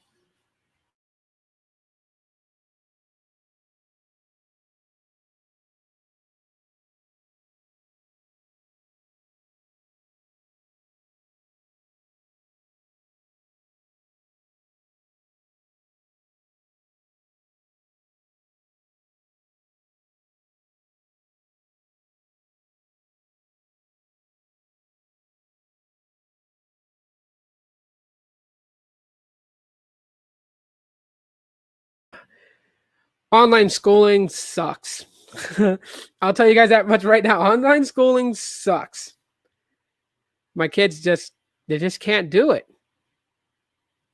I'd be fine with just YouTube. I got you, Kathy. This is the only place I can hang out with you, Kathy, is on YouTube. You got your channel back? That's good, man. Stick with your channel, dude, no matter what. Oscar, stick with your channel. Do what you're doing on there and just keep putting up content, man, and just make your channel grow. The only way your channel is going to grow is if you have more content. The only way YouTube knows you have content is when you're consistently uploading. Let's see. Facebook, Twitter, YouTube. Twitch is a dumpster fire. Okay. Yes, YouTube, Facebook, and Twitter. Okay. Got you guys. The voting is coming in. Yes. YouTube, FB, and Twitter. Got you, Alejandro. Appreciate it. Yes. Okay. Facebook, Twitter, and YouTube is where it's going to be at, man. I guess my Periscope is going to be flooded with live streams now because I'm going to be posting it there. Yeah, so couple of things here. Oh, that's what I was going to ask. Gene, What's up with your Pixel 3? Like, what's happening with that? You want to tell us in the chat real quick? We got a little bit of time left before I close out the podcast.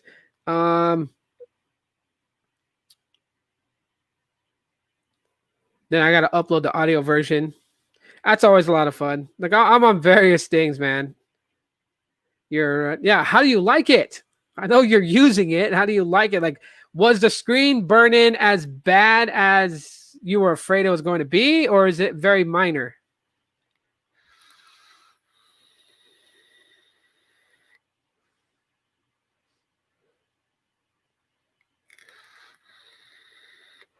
Because like the only gripe I have with the Pixel 3 right now is when I record video, since the Android 11 update, when I record video, it has a jello effect.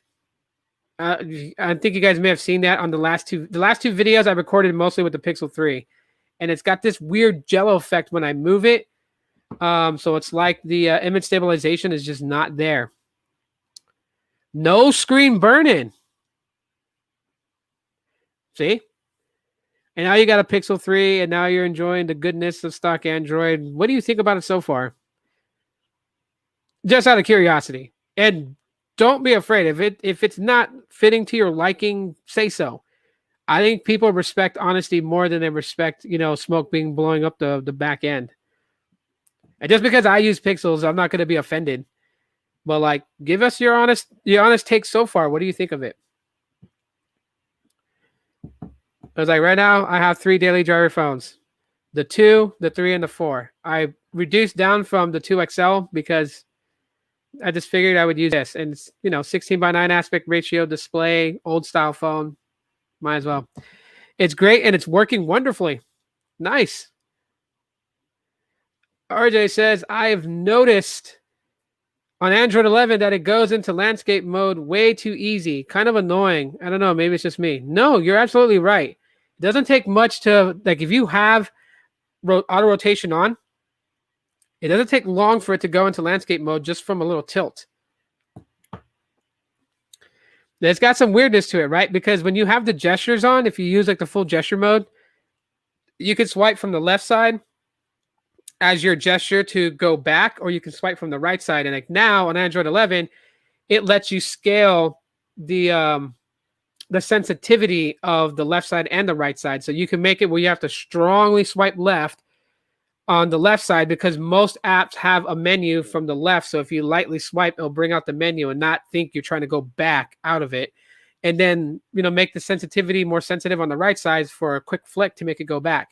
So you can adjust that. But with like the auto rotation from portrait to landscape, it's very sensitive now. Let's see. When I play music, its stereo sounds loud. Yeah. The speaker drivers in the Pixel 3 are actually pretty good.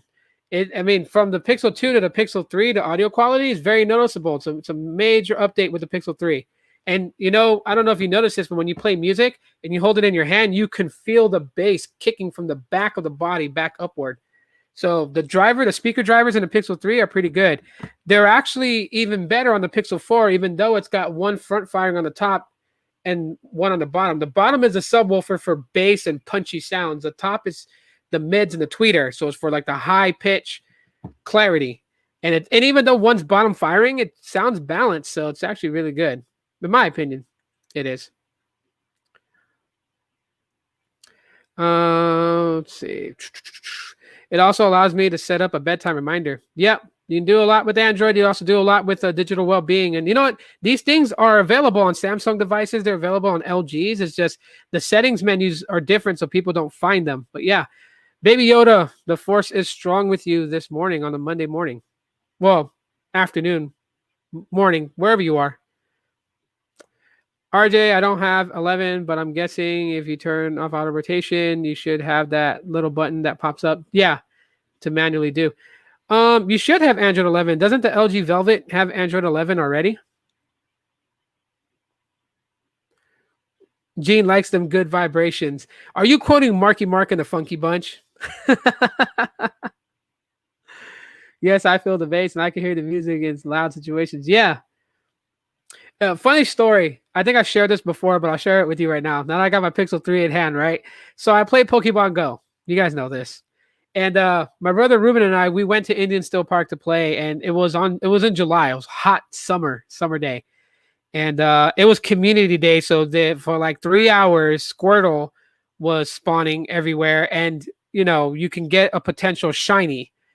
And so we were playing the game, and my Pixel 3, it heated up, right? And with Pixels, it gives you a heat warning. So if the phone is getting too hot, it will tell you like your phone is getting warm. And if the heat is damaging, it will actually auto power off your phone.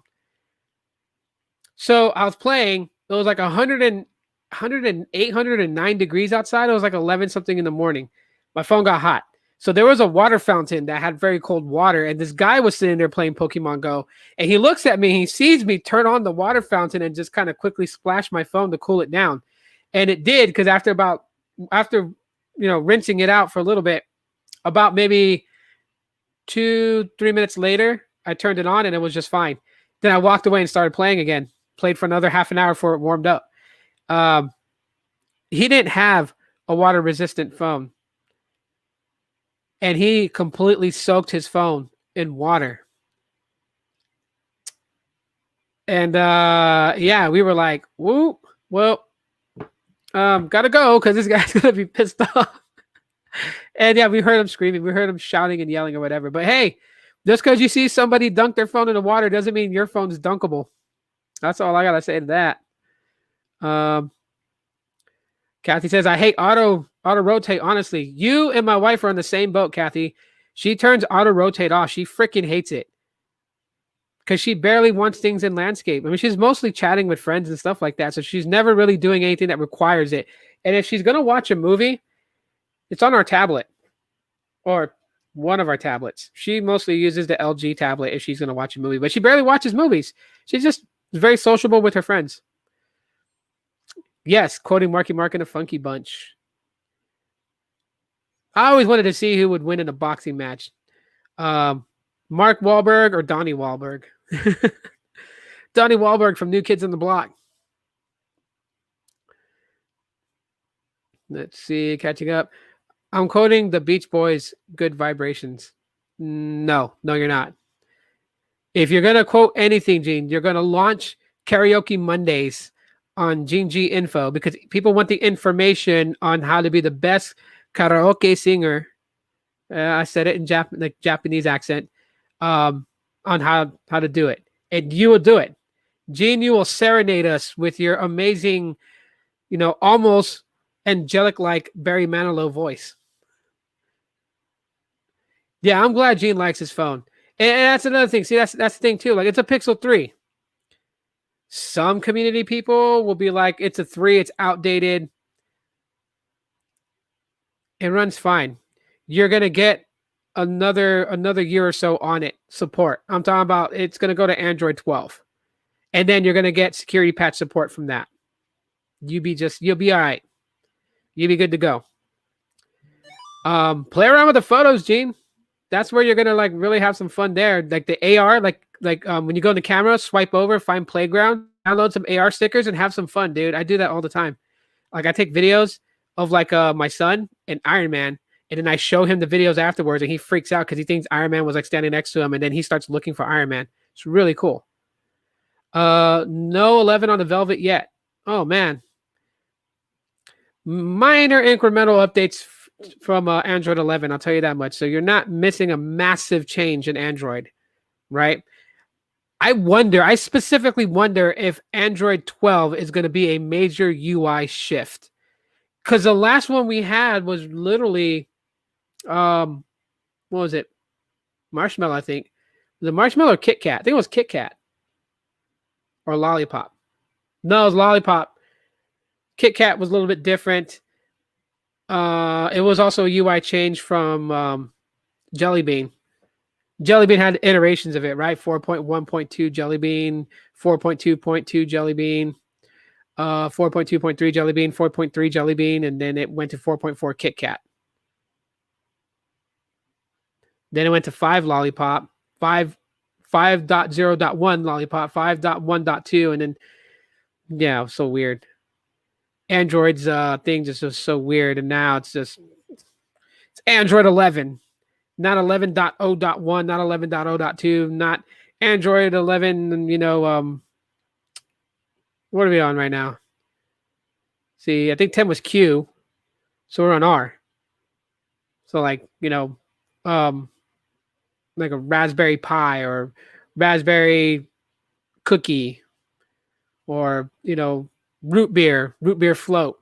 Damn, do you know how good that would have been if Android kept like the dessert names and went um Android root beer float? I would have definitely wanted to go to like the Google campus and sit there when they unveil Android holding a root beer float and then them handing out root beer floats to everybody. I'll sit there and be like, yeah, I'm an employee. They're like, what do you do? I'm a janitor. Give me the root beer. give me the float. That's what I would tell. Your Pixel warranty is expired. So is mine. Don't worry about it. Oreo, then Android 9 Pie. Yep. Android 9 was just pie. They didn't have a specific flavor pie. I remember when Kit Kat was coming out, if they didn't have that joint venture with Kit Kat, it would actually have been called Key Lime Pie. Subwoofer, what's up? Everyone, hashtag woof for woofer. Let's see, on my Moto G7 Power. I saw a pretty good phone, man. Red Velvet. Oh, you're right, Josh. Red Velvet Cake. And I actually love Red Velvet Cake. People think, like some people I know think it's weird because the cake is like a dark red color. So I totally like to screw with them. She's like, what's it made with? Chocolate and blood. That's what I tell them. Chocolate and blood. What type of blood? AB. Or AB negative. Let's go rare. Other than the screen recorder now with Android 11, I see no reason to update. I think it hurts performance more than it helped, in my opinion. There's still a reason to update, though, because vulnerabilities in Android 10 are patched with Android 11.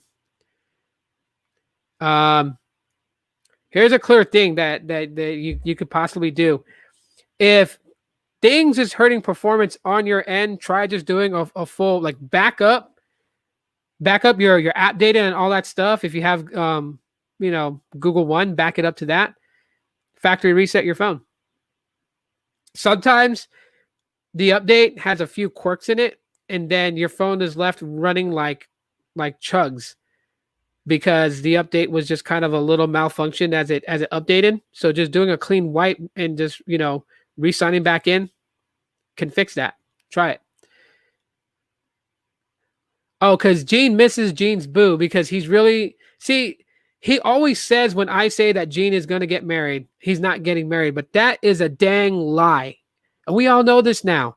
He's saying boo because he's calling for his boo. And then Tito is going to be the one that marries them on a live YouTube stream. Hell yeah, that'd be so cool. No, you know why you booed. Stop lying. So Red Velvet Cake is my favorite. Yeah, that would have been a great. Heck, do a combination. Red Velvet Cake root beer. Hand out cake and root beers at Google. I do intend to one day go to California and go to the Google campus and then do a live stream just walking around. I really do intend to do that. I've been saying it for years, but I haven't done it.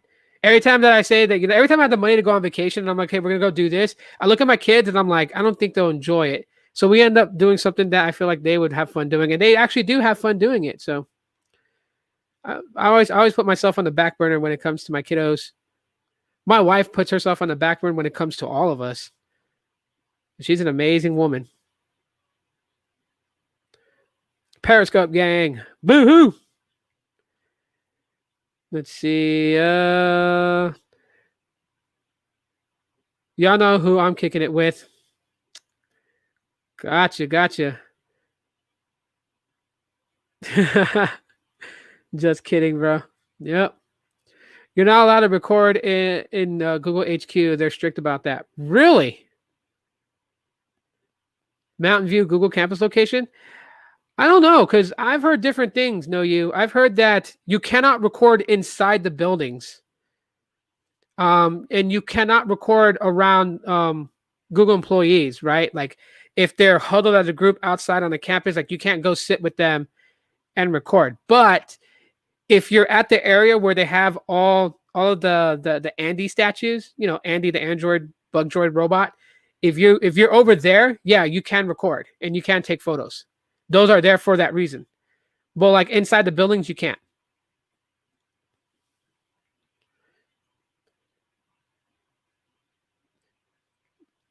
See, love root beer, especially root beer float. Yeah, root beer floats are amazing. My kids like those. I do them very rarely because I don't want them to consider it norm. But like one day out of the blue, the wife and I will go to the store. We'll get vanilla ice cream. We'll get a 2 liter of root beer and a 2 liter of orange soda, and we'll either they'll choose whether they want a root beer float or an orange dream. Security will kick you out after a little while, like for taking a picture at the Andy the robot statues. I don't think so. I looked up on there and it's okay for you. Where they have that at, you can. You just can't go all around the campus recording and going inside the buildings and recordings. Like you can't do that, obviously, because at Google, it's not like it's not like your average workspace, right? Like if you're say you're on the Google Hangouts Classic team, say the lead manager of the team wants to have a meeting outside at the volleyball courts or something, they're gonna go there and they're gonna do what they do. And yeah, you may hear things and you cannot record.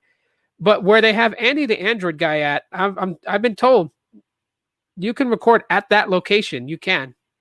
You can take a video clip of yourself with it. You can take a selfie with it. You can take a family photo with it. Me and Mike Sievert's mom are going to. Oh my god, bro! You gotta take her out. You know what? You gotta take her somewhere different, Sneed. See, that's what you gotta do.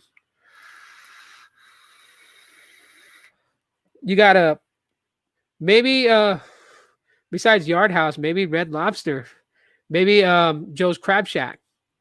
Um, hell, go to what's that place? Go to Outback. Get the flour onion. By the way, I think it would be so totally cool. And you guys tell me this. Um, comment 1 for yes, 2 for no. Should Sneed with the Pixel 5 go with the AR stickers and choose the Hulk and have a video of himself standing right next to what he'll become when you piss him off, which is the Hulk, and like share that on the live stream with everybody? Hit 1 for yes, 2 for no. See, Bark's root beer float is top notch. Yeah, I don't know. It's really a toss up. Barks has a more sweet taste to it. AMW has a more creamy taste to it, and Mug is just really strong. Like as far as the carbonation, the pop from the soda. But I can't drink soda anymore, so I don't even know why I'm talking about it. I'm just gonna make myself want a soda. I haven't had soda in months. Well, I'm doing pretty good. It is permissible, but not creepy. Going to make a video, Tito. Catch you later. All right, Oscar, share that link on Twitter. DM everybody. That'd be totally cool. Check out your video. T-Mobile with slow. Sorry, man. Sorry for that. You can't be on campus, but if you're fast, you can. Well, then, you know what? If you guys see on the news that some weirdo ran in on the Google campus to take selfies with Andy the Android robot statues, you guys know it's me. Leg pain and all, diabetes will not stop me. I will get a photo with those statues. Sneed needs to leave the shackles. What about Mr. Sievert? No one cares about Mr. Sievert. Mr. Sievert is as absent. And like, what's he going to do? I mean, his speed is just as slow as the network. Slow. He ain't going to catch Sneed. Not on his best day. Mike gets mad when we have fun at Yard House. Gene says 1. Wolfer with 1. John with 1. No you with 1. Alex with 1. CV with 1. Sneed, go in AR mode on your phone later on today if you plan to go live, or even if you make a video, just cut this scene into it, but record a video of you standing next to the Hulk using AR and just like post it in your video, man. That'd be so totally cool. Let's see if Sneed does it.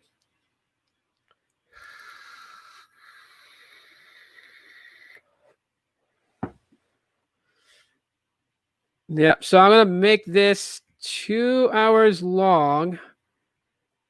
And I'll just do it this way. Final end. But this podcast is being cleaned out, by the way. But if you'd like to join and chat for the last 25 minutes of this podcast, feel free to come on in and we can chit chat a little bit.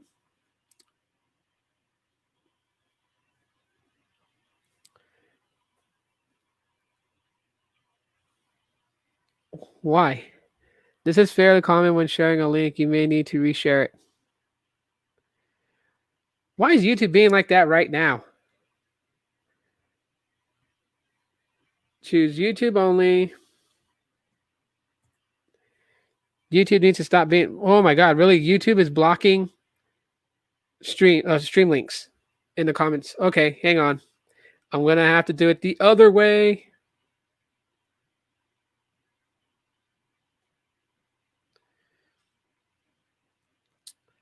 Twitter.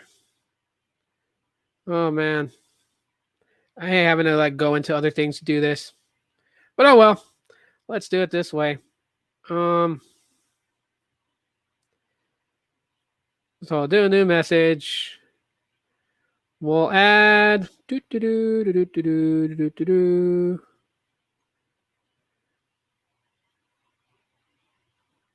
I'll add Gene in. Add Josh. Big John. Let's go Caleb.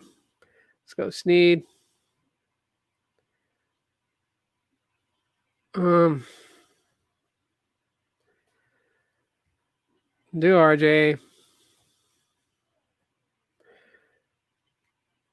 All right. So that's the thread. There's a link. YouTube is being mean today. So I do apologize for that.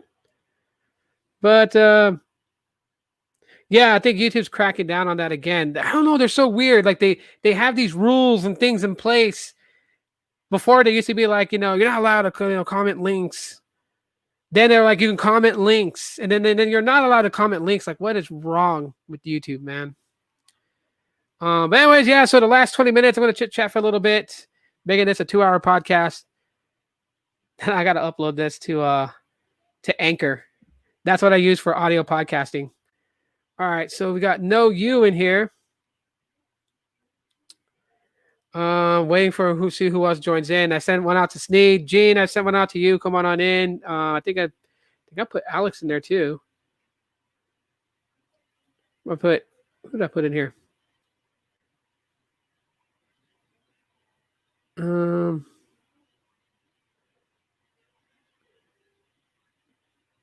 I put Josh in there.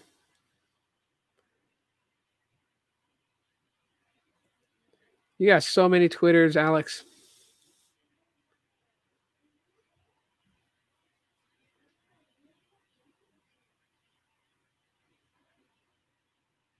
Let's see. See who else comes in. Okay, I got No You back in here. I got Josh in here. There we go. Okay, so No You showing us speed test. Is this from another YouTube channel? It's probably from No You. Okay. Well, if No You can say that I have permission to use it, that's totally cool. Or just post it in the chat. Okay, cool. I said okay, cool, and I triggered smart speaker. Play the sound of the ocean.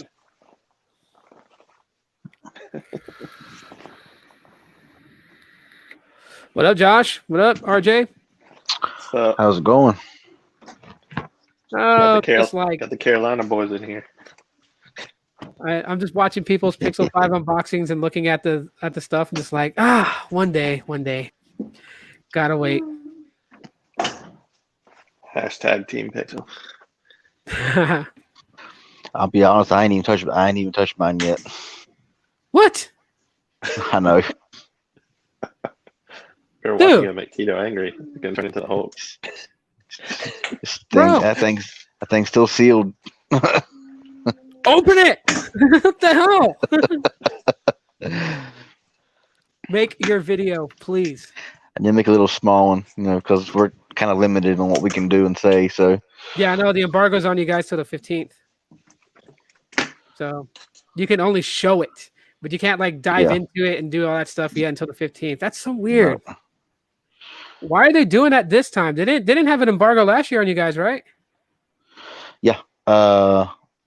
Yeah, they did. Oh, they did. Huh. Yeah. Interesting. Well, yep. I guess it makes sense then. You're gonna save it for like what, when the embargo's lifted, and you're gonna unbox it so you can dive into it and talk about everything. No, I may do a little small, like 3, 4, 5 minute, just showing how it, like everybody else has been doing, and not saying nothing about it, just pretty much showing the phone off, stuff like that, and then I'll get to use it for several days and make a actual formal type video. Trying to change up things a little bit, the way I do things. Just when you do something for so long the same way, it's kind of hard to change a little bit. And so trying to change that the way I do unboxing and stuff like that. Yeah, hang on a second. Go ahead and take over, RJ. But yeah, I opened it. Things still sealed up, and I've been I just have been kind of busy. Life kind of kicks you in the butt sometimes, doesn't it? It's just sometimes you mean to do something and you want to get something done, and it's like, oh yeah, I forgot to do this, I forgot to do that. So, but yeah, there's it was very fast. Honestly, it was quicker than I thought it was going to be. Like one day email, next day FedEx. So yeah, but you sound like me. I have to prioritize stuff. Yeah, there's a couple of things right now I need to get out as well, and I just got a lot of stuff going on that but it's hard when there's no motivation there. I see comments a lot of times. It's like, I forgot about your channel. I just seen a random upload. And I see people that this commenting, good to see you back, and I'm like, I've been back. Where you're not getting notified about videos. And so I'm just wondering if YouTube's even pushing out anything, because looking at view counts, stuff like that, being as low as they are, and getting comments like, good to see you're back, and good, I forgot your channel was that you even existed, pretty much. And I'm like, Subwoofer, send me a DM on Twitter so I can send you the link. Well, sorry, let me ask you a question, RJ. Yeah. I subscribe to your channel, and how many videos have you made recently? Because I haven't been getting notifications on certain people's channels, so I wonder if that might be it. Let me see here. Let me go to my channel. I quick light here. I put out one day ago, 5 days ago, a week ago, 3 weeks ago. So I've had 1, 2, 3, 4, 5 in the past 3 weeks, and in the past. In the 1 month's time frame, I've put out 1, 2, 3, 4, 5, 6, 7, 8, 9, 10, 11, 12, 13. So 13 videos in the past month. Well, that's weird because I have you set to all notifications, and I've only gotten 2 of those in the past 3 weeks. Yeah. Well, see, that's what I'm saying. It's like YouTube is kind of like, I don't know. They just because I get to when I'm like, all these people that used to be, always commenting, they're like, good to see you're back, good to see you. I'm like, I ain't went nowhere. And I'm like, are you even getting notified that I'm even putting out anything? So what's up, everybody? Yeah. A little bit of a repeat of last time, but this time the greenway is open today. Oh, Mr. All Wet. There's no sprinklers on the greenway where I'm going, so probably I won't be wet, but maybe. Sometimes the houses towards the back where the greenway is, so I'll have their sprinkler on, like, overpowering, but I don't know. We'll see. I thought we were gonna have a Sonic the Hedgehog moment. You're just gonna blast those sprinkler.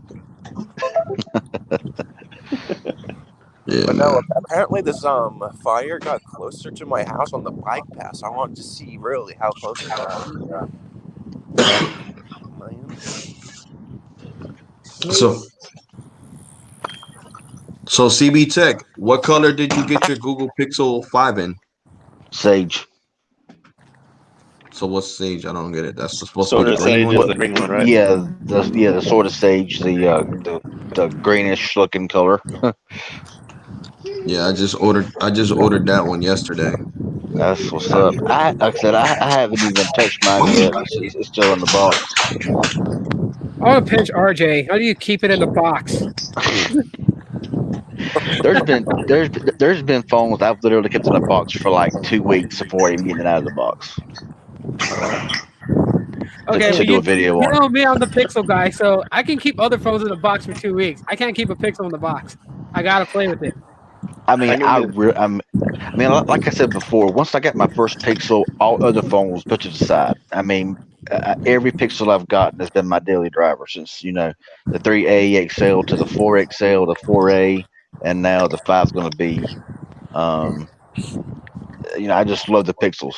I mean, ever since I was always somebody that always changed phones all the time. But my main SIM now stays in a Pixel of some sort, whether it's the 4XL or the 4A. Yeah, Pixels is awesome. I just haven't had time really to sit down with it and do everything I wanted to do with it right now. Trying to get other things out that I've been needing to get out for a while. So yeah, I kind of put it on the back burner for a couple of days, but it's going to be out soon. Believe me. Yeah, I don't have your patience. Jose says everyone got the Sage. Actually, it's weird. Team Pixel members in the U.S. got the Sage, but there were several Team Pixel members that are internationally, and they got the black one. Huh. Yeah, Weird. and I seen one YouTuber that got the Pixel 5 in the 4A 5G. Yeah. And they were like doing like full tours and unboxings, and I'm like, if you're Team Pixel, you're under an agreement. So how are you giving full tours? And the long videos of it. But I don't know. They probably have a different deal with them because, like, I noticed that. So, like, certain people on YouTube, for instance, let's take Linus Tech Tips for example. If he was part of Team Pixel, I don't know if he is or not, but if he was, he would get the box that comes with both phones. And that's one thing I think that's like really weird about them is like, so they're going all across the board on YouTube, right? So subscriber count doesn't matter to them, but viewership does. So it's like what Yeah. if you're hitting like 500,000 views on videos, you get the box that has both the 4 and 5G and the 5. But if you're hitting like 50 to 100,000 views, you get just the sort of Sage Pixel 5 with Pixel Buds in the case. It's weird. Can't wait. Yeah, Jose, I can't wait to receive. Well, see, what I don't understand. I mean, what I don't understand is, I know that my channels kind of went downhill as far as view counts and notifications going out. It seems like the notifications just ain't going nowhere. And so, I mean, my Pixel 4 XL view count unboxing from last year is barely over 1,000 to 2,000 a year later, which is really weird. You think you're being shadow banned? While I don't know what's happening, to be honest. It's like I put out a $50 straight talk phone and it gets almost 100,000 views, but I can put out something like that and it's just like nothing, But it's the type of videos that you put out, right? Because you've always like been focused on the mid-range budget phones. So the algorithm already understands your channel being at that. So when you put out a phone that's like $50 or something that's considered that, the algorithm is going to push that video. Your people are going to find it. But if you do something that's considered like a flagship, that's a little bit different, out of range from what you're normally doing. So it's going to push it to those people that actively watch you. But the ones that don't actively watch you all the time may not even get notified that you put that video up. So they don't know it's there unless they actively go to your channel and see it. Yeah. So like And the when I look at algorithm the works two ways. analytics, when I Well, look that at the kind of, analytics on all my videos, I mean, about 90% of my views and All right, Kathy, we'll see you back in a few. 3%, You cut out, RJ. actually less than 3%. Good internet. Oh, bro, check About this now? stuff out. a little bit better. Camera, rear camera. I hate iPhones. Yeah, that's just weird though. I mean, what if you wanted to switch it up on your channel? It sounds like the algorithm would work against you then. It would take time for the Yeah. algorithm to switch you out, right? So again, it goes back down to consistency. It's like right now the algorithm's working in my favor because when I had flipped over to doing more podcasts and less video uploads for a while, I would only have maybe 2 or 3 people viewing. Now, I'm getting anywhere between 10 to 20 on an average. What happened to that car? I don't know. Why is it Whoa. here? There's no roads around here, just a bike path. You may have stumbled onto a crime scene, my friend. I think this has been here a while. Years. Yeah. Maybe it was caught Wow. under. Maybe it was caught under some underbrush. Now there's no underbrush. I'm trying to figure out what kind of car this is. Yeah, but that's crazy. No, but I wanted to explain something to Josh. Huh. When we say Yep. shadow banding, is when you do a live stream and it takes 17 hours to post, not doing a video from one subject to the next. Like me, I've been talking about, I don't unbox like CB Tex does, but I show what mid-rangers on sale on Metro and whatever the case may be. But I own expensive iPhones. So that's like if I was talking all the time about my iPhones and then all of a sudden I get a video and I don't know, like a $50 phone or $20 phone from Straight Talk or Net 10 or whatever on Walmart, and I purchase it to unbox it on my channel, and then it only has like 10 views in like 20 days. It's gonna work against me. The algorithm is not used to that. That's not shadow banding. That just means you're going out your normal territory to do something you don't normally do. Now, shadow banding is when you, like right now, this live stream, he cut it off now and it didn't post between 20 and 30 minutes, then that's shadow banding because it would say it was gonna take 17 hours to post. But not when you're, not when you're making videos and people are watching. I guess the way I was using it was if the powers that be behind YouTube were they didn't like your content for whatever reason, or the algorithm didn't, and it just kind of pushes it off, and that kind of effectively makes you where you're banned, even though you're not officially banned. You know what I mean? I don't know the term for it, but no, I've noticed it. So I've been testing this out for a while. So I've noticed this about YouTube, and so first of all, the powers that be at YouTube is the algorithm. The algorithm is the powers that be because nobody wanted to sit behind a desk and actually screen these videos. So, and an AI, basically you can say that is screening these videos. And if there's certain keywords that said, it holds it. And then somebody actually has to screen the whole thing. So somebody actually sat and listened to, a 1 hour podcast that I did just to make sure that, if I'm monetizing it, that, it's good to be monetized. Like this podcast is being monetized. So very light cursing I don't do anything major. And I know like right now, if I cut the live stream off now, it's going to take hours to post. But if this podcast lasted 3 hours, it actually would post quicker. It's a weird thing that's happening with YouTube right now that it does that. Huh. Do you think it's kind of like an arbitrary quality control thing, though? It may be. Yeah. I don't understand that though. Yesterday, right? Yesterday I did mine. Go ahead. Oh, my bad, Joshua. Yesterday I did mine talking about visible and recommend invisible, and I did it for 2 hours and 10 minutes, and 20 minutes I posted right onto my channel. Yeah, that's what I'm saying. I've noticed that anything that goes a little bit beyond 2 hours posts quickly for some reason with YouTube. But like if I cut this off 55 minutes ago, it would take me almost a whole day for it to process and go. Damn. Yeah, like I did a half an hour quick live stream. When was it? Thursday, Tito, Yeah. and it didn't Mhm. post till Friday at 12 o'clock in the afternoon, and I did that on at 7 o'clock at night on Thursday. Yeah, because I know like with with my 1 hour podcast, like people can still find them, and that's those people that like actively come and watch. They'll still be able to see it, but like for like someone that's never been to my channel, it will never circulate actually on YouTube until hours later. But like a long live stream seems too, and I don't know why. Wherever YouTube's got to go in there and mess with their settings on how their automated screener works or whatever, because they Yeah, screen all these. But they need to speed up the process with that. oh, CV Tech CV says text. deprioritization killed my internet speeds. Sorry, Oh bro. wow, Damn. Wow. R.I.P. Jesus. And he got T-Mobile, right? Man, it's so nice to walk out here. Jesus. You got trees and everything just all around. Hashtag wolf. It's Yeah, hashtag wolf find the crime scene. yeah. I Bro, don't know. It's been there forever, I'm sure.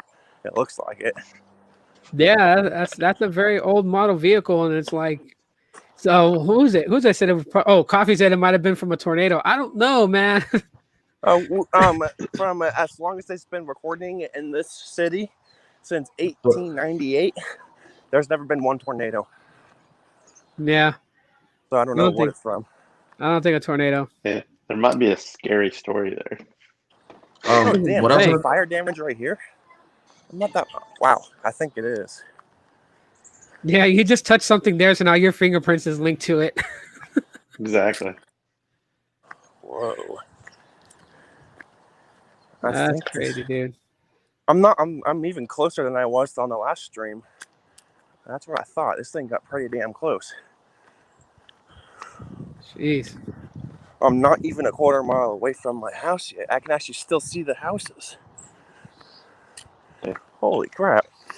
Tito, but since you own all these iPhones, bro, how come they didn't approach you to be part of Team Pixel?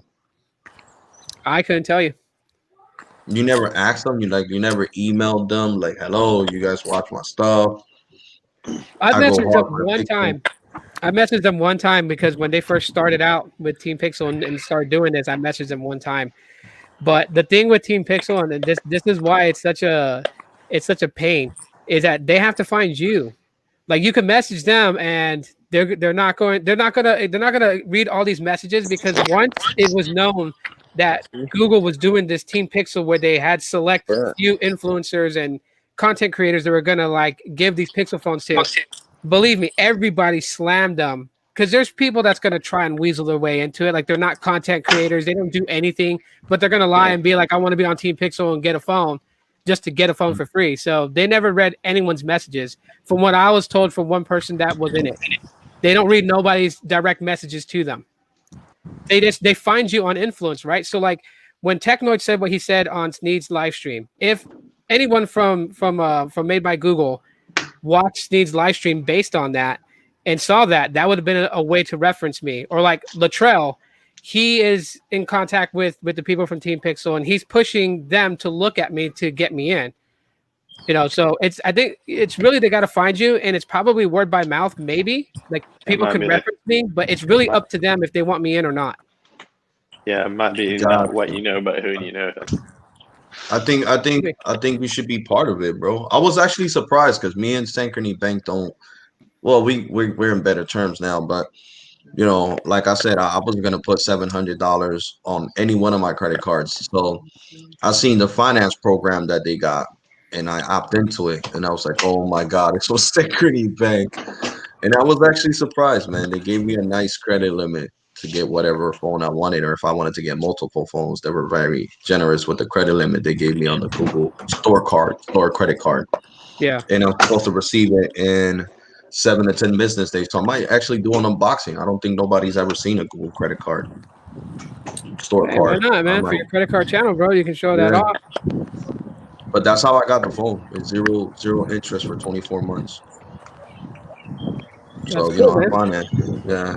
I mean, with the New Jersey state tax, it was $745. I traded it out when I did it because I liked it when you were talking about it, and I told you if I can try to get it, I'm gonna get it, bro. I want a pure and I want to have an Android that's like an iPhone, no bloatware, just straight stock iOS. That's how I want Android.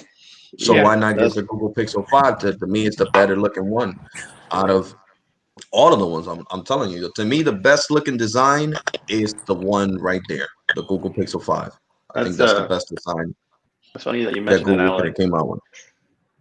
That's funny that you mentioned that. I mean, the only reason I'm even remotely drawn to Android is the Pixel because it feels like it is the iPhone of the Android world to me. It is, because it What do doesn't you? have bloatware. It is. Yeah. Well, and Coffee it, says unsolved mysteries that Wolfer found that car. Hmm. what do you think, Jeepers Yeah. Tito? Creepers. That's what happened. The creeper got him years ago. Yeah. What do you think, Tito? Is that a fair assessment?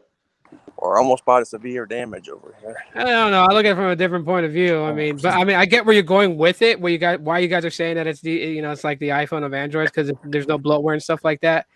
I'd say Well, it's that I stock. agree with you on it.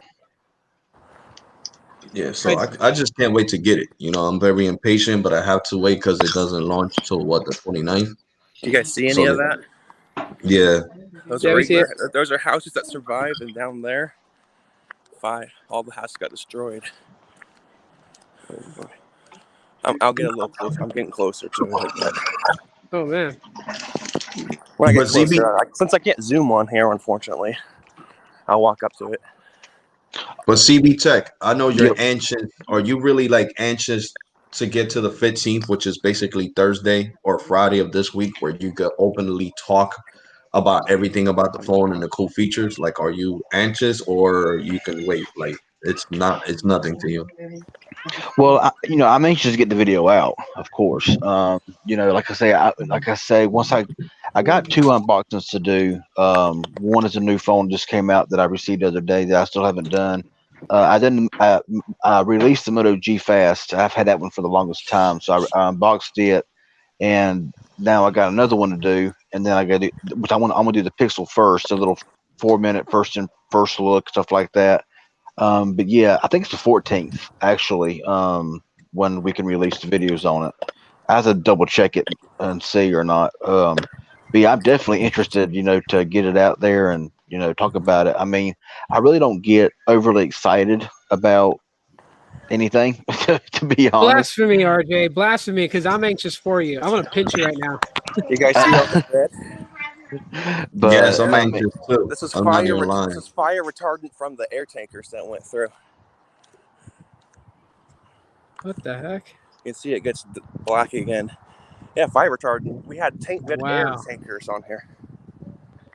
Okay, so RJ, I was gonna ask you. So, are you like some of my friends that don't really care too much for technology? Is a plus if it's on the phone.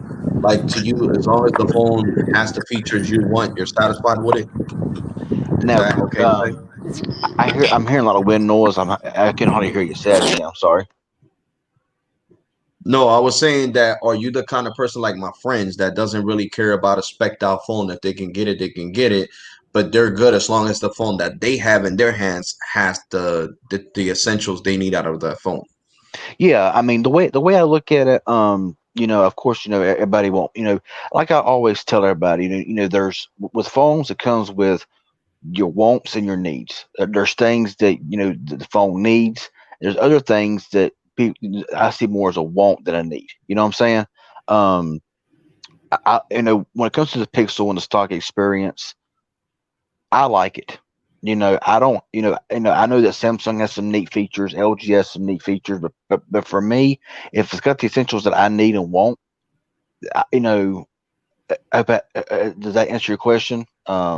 I know it wasn't very detailed. I'm trying to understand exactly what you're meaning.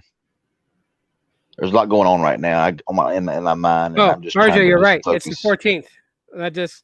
I have a source that sends me these things, so I seen it. It's the 14th. After the 14th, on the 14th, you guys can do everything. Yeah, with the there's phone. a lot right now kind of going on, and my mind right now is not really clear. So I apologize if I didn't answer the way what you. All right, Yeah, here we go, Brett. 8 a.m. Um, Pacific Standard Time on the 14th. We can see there's a house there, and then just right past it, you start getting to that where it got to. You can see the road to save this house, because right after that, it's completely gone. Wow. That's a shame You that can see people in this didn't have field no here, it's life. also orange too from the air tankers that went through here. and what was that from? Subwoofer? This is arson fire. Oh wow, I didn't. I don't know if I was cutting out earlier or not, but man, Yeah, that's sad, man. People have no life, no life. Burnt. How many homes subwoofer got burnt down? Oh man, I think we're talking over 6,000 ooh. from a spread of 4 cities. Jeez. When Gene comes in, he has to say Jesus. Oh, is he coming in? Yeah, I sent him the link. Oh, okay. Yeah. But is that but is that what you were meaning earlier? Um, about the pixel. No, I think what Alex was saying was like, if you're the type of person that's like, you do these unboxings, you talk about tech, but like tech is not like your main life thing. Like, Oh yeah, yeah. Honestly, when I'm not making videos and whenever I'm not dealing with the unboxings or reviews, I don't deal with nothing tech. To be honest, I don't really sit I gotta around and turn back. I don't really get on sites and research this, that, and the other. Um, I just kind of let it go until I get ready to do a video. right. I'll be back real quick. Josh, take over the stream. Yeah, but I can't wait to receive my Google Pixel 5. I'm like a little kid in a candy shop. I used to be that way. Honestly, I used to be. I mean, as soon as I could get a phone or buy a phone, I mean, it wasn't 5 minutes. That thing was going to be unboxed. But I just kind of got to the point to where I've been doing it for so long that sometimes I might wait a couple of days, and it might wait a week before I even decide to even do anything on it, depending on just my mood. Um, like I may mentioned several times, there's a lot of things going on right now with me that's kind of got my mind other places other than tech. And when I get like that, it makes it very hard for me to concentrate on a video without having to like do like a 5 or 6 take. You know what I'm saying? There's been times I've had to like make a video 6 times just to get it where it was where I still felt like Yeah. it was where I still felt like it was bad, but I'm like, well, it's got to do, and then I get So positive feedback on it, and I'm like, really? Well, I appreciate it, but because I'm the kind of person to where I feel like that I fail at a lot of things like this. So Mhm. when I get positive feedback, that helps me out so because I'm just always really down about everything. so RJ, as far as No, Alex is not leaving the iPhone. He got a Pixel 5, and he's going to be having a Pixel 5 in one pocket and an iPhone in the other. So he's going to have the best of both worlds. he's gonna have 2 holsters. Yeah. So Tito, speaking of all these pixels, I think I've made a decision that I'm going to wait for the Pixel 6 and then try that out for a full year, see how I like it, since I've never had a Pixel before. I keep That's going to hearing be you got to wait for the 6. The 6 is the one you're going to want. yeah, it's going to have Google's own chip in it. So you waiting on that's going to be a total. You're going to be in a different experience because not only are you going to experience Pixel and Android, but you're also going to experience how the performance on the chip is from Google directly and not going with Qualcomm. Oh, I see. Yeah. I hope it's good then. Yeah. This either use Intel, right? What, Josh? They decide they're going to use Intel, right? They're going to use Intel? Intel, yeah, right? Well, Intel hopefully will be fixed here soon. To answer No Use question, I'm not leaving Apple, bro. I don't know why people make live streams and it's like people don't listen to what I say. I said I want to have an Android and an iPhone to do testing on 5G. On an iPhone, I can't press that code that Carlos and Steve and everybody presses to get the bands and know what bands are connected to. On the Google Pixel, I'm going to be able to do that. So I need a Pixel so I can know when I'm connected to whatever band. Let's say if I want to test it on my P4 that my mom's using, I could pop her SIM card in there and test it and know if I'm connected to N41, N71, band 66, whatever it is. I want to be able to do that. That doesn't mean I'm leaving the iPhone because I'm still going to get my iPhone 12 Pro or 12 Pro Max, whichever one has millimeter wave. See, yeah, that makes sense. For the longest, I used to have. I don't see. That's what I'm talking about. On my last live stream that I did last month, I showed that back in 2017, I had the Galaxy S9 Plus. I'm sorry, no, the Galaxy S8 Plus and the iPhone 7. So I don't understand. I always had an Android and an iPhone.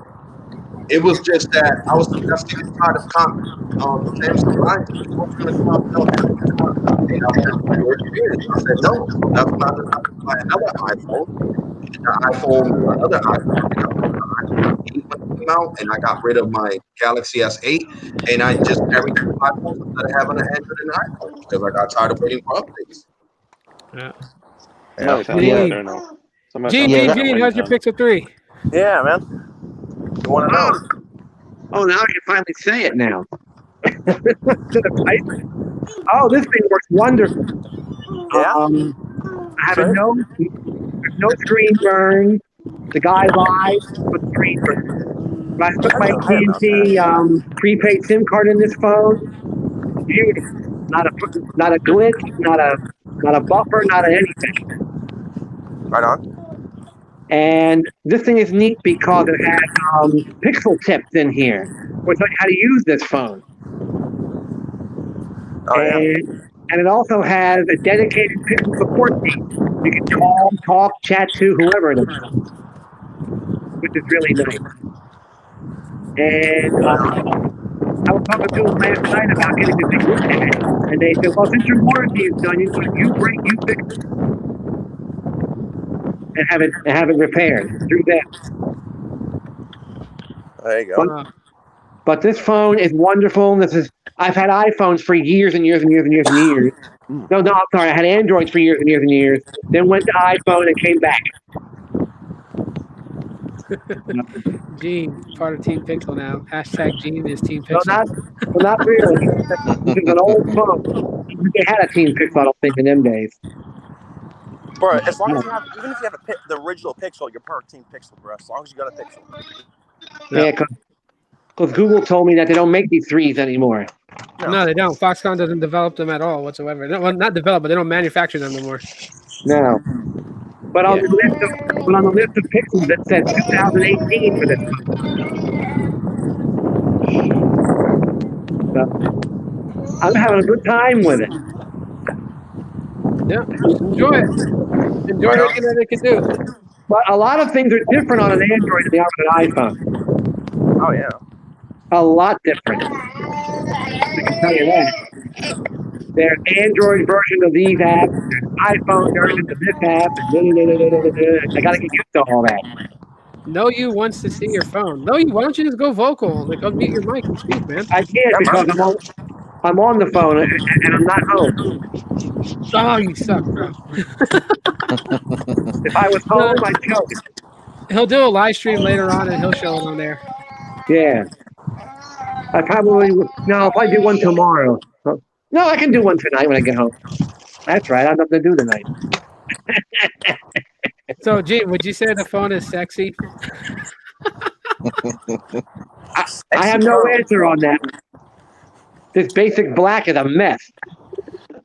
Oh, we got another speed test. I'll completely admit my iPhone 11 Pro Max is sexy. I love the look of this phone. It's beautiful. If I had a blue or a green or a yellow, it'd look good, but not black. Oh, come on, Gene. You got better watch out. Cars. You get speed Black. on here. So Gene, go on the internet and search. That was a test to see if Steve was still on here. He's not on here because then he would have commented something. He does have to leave to come in, but he's probably busy. Yeah. I was about to say, if he was in here, he'd be like, phones are not sexy. Yeah, you know he was gonna say that. Yes. How are you gonna say a phone sexy is an animated jack object?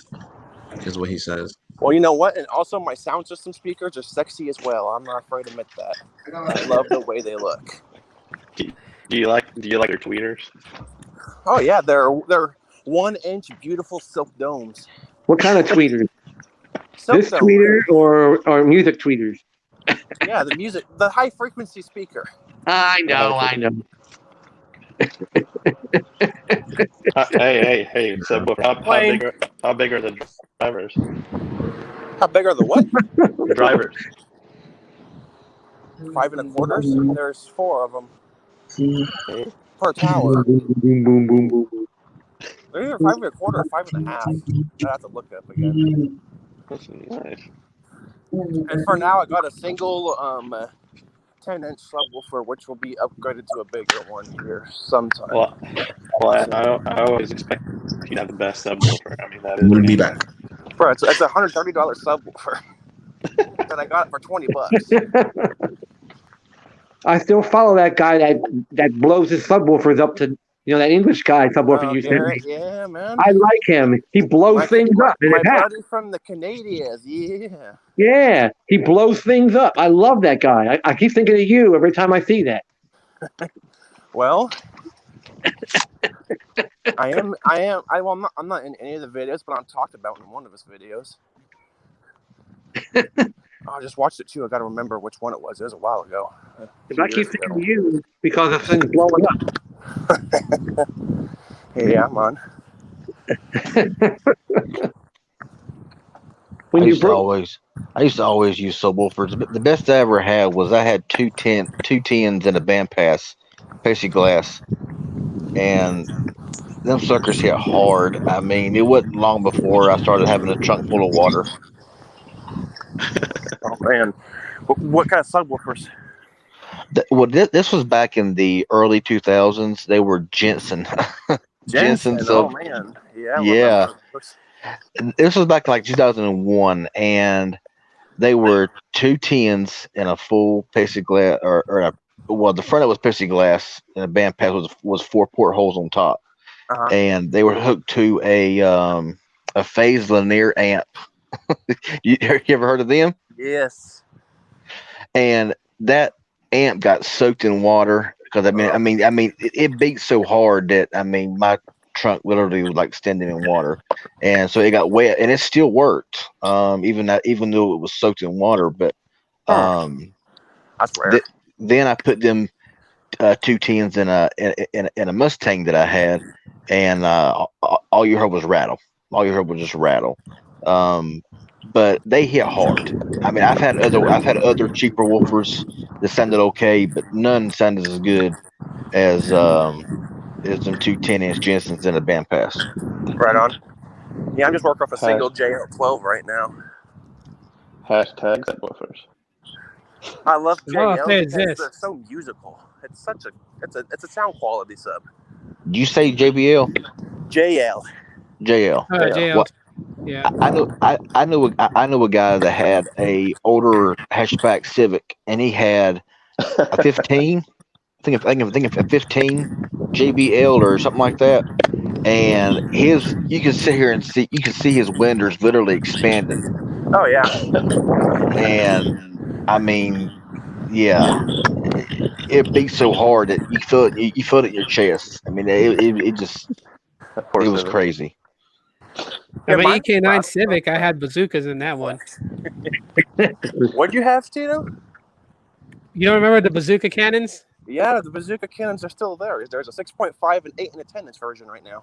Yeah. I had in my EK9 back in 1998, I had an 8. Just for that single thing, kicked pretty damn hard. Oh, yeah. Adding a subwoofer to your sound system makes it sound so much better. Yeah, it does. Yeah. It takes all the stress out of your door speakers and whatnot because they don't have to play those low frequencies because they're not made to play those low frequencies.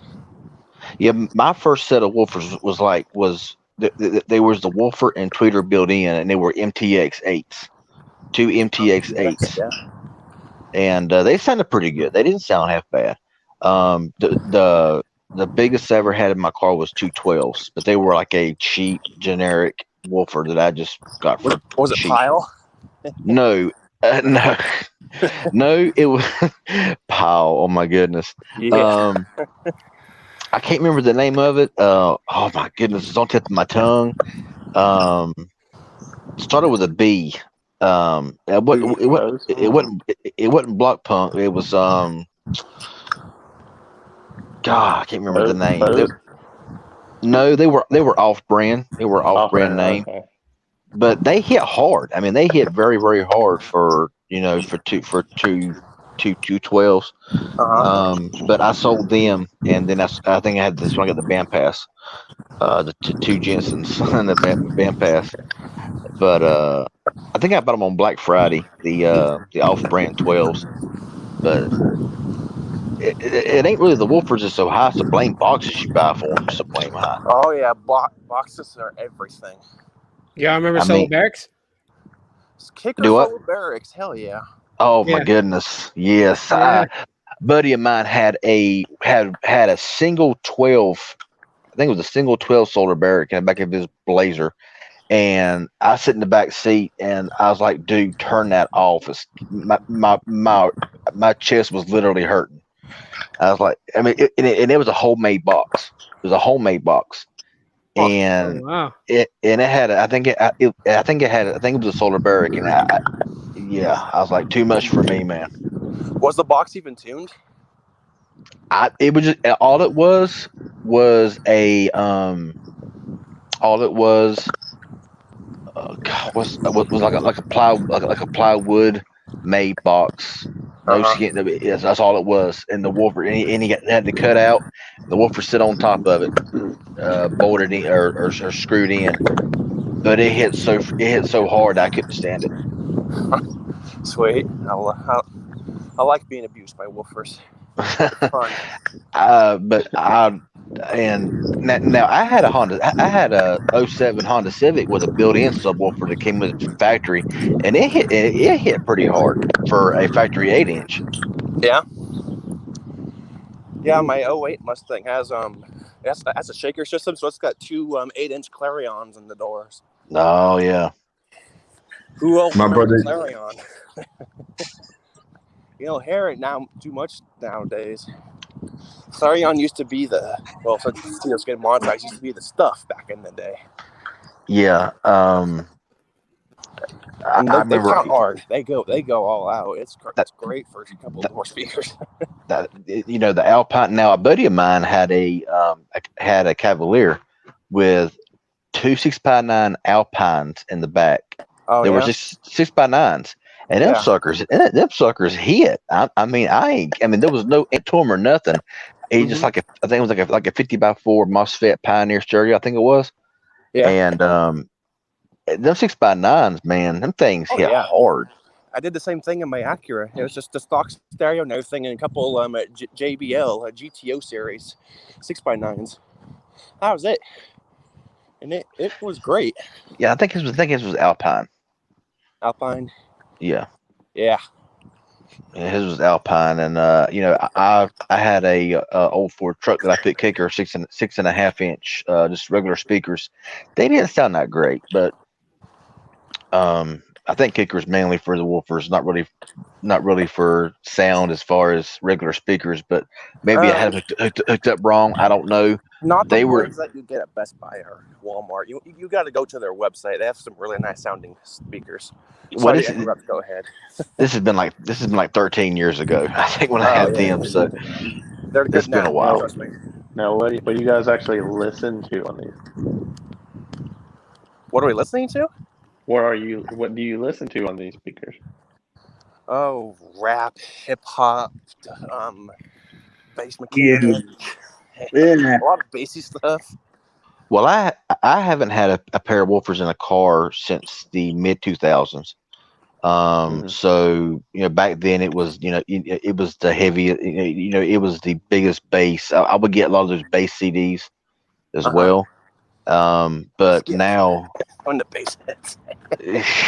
but now I don't really even cut on the radio anymore. So I keep the stock speakers, stock stereo. I don't put no woofers in. Unless it comes stock in the car, I don't really put woofers in the car anymore. Like the deck is Bluetooth. I don't use it.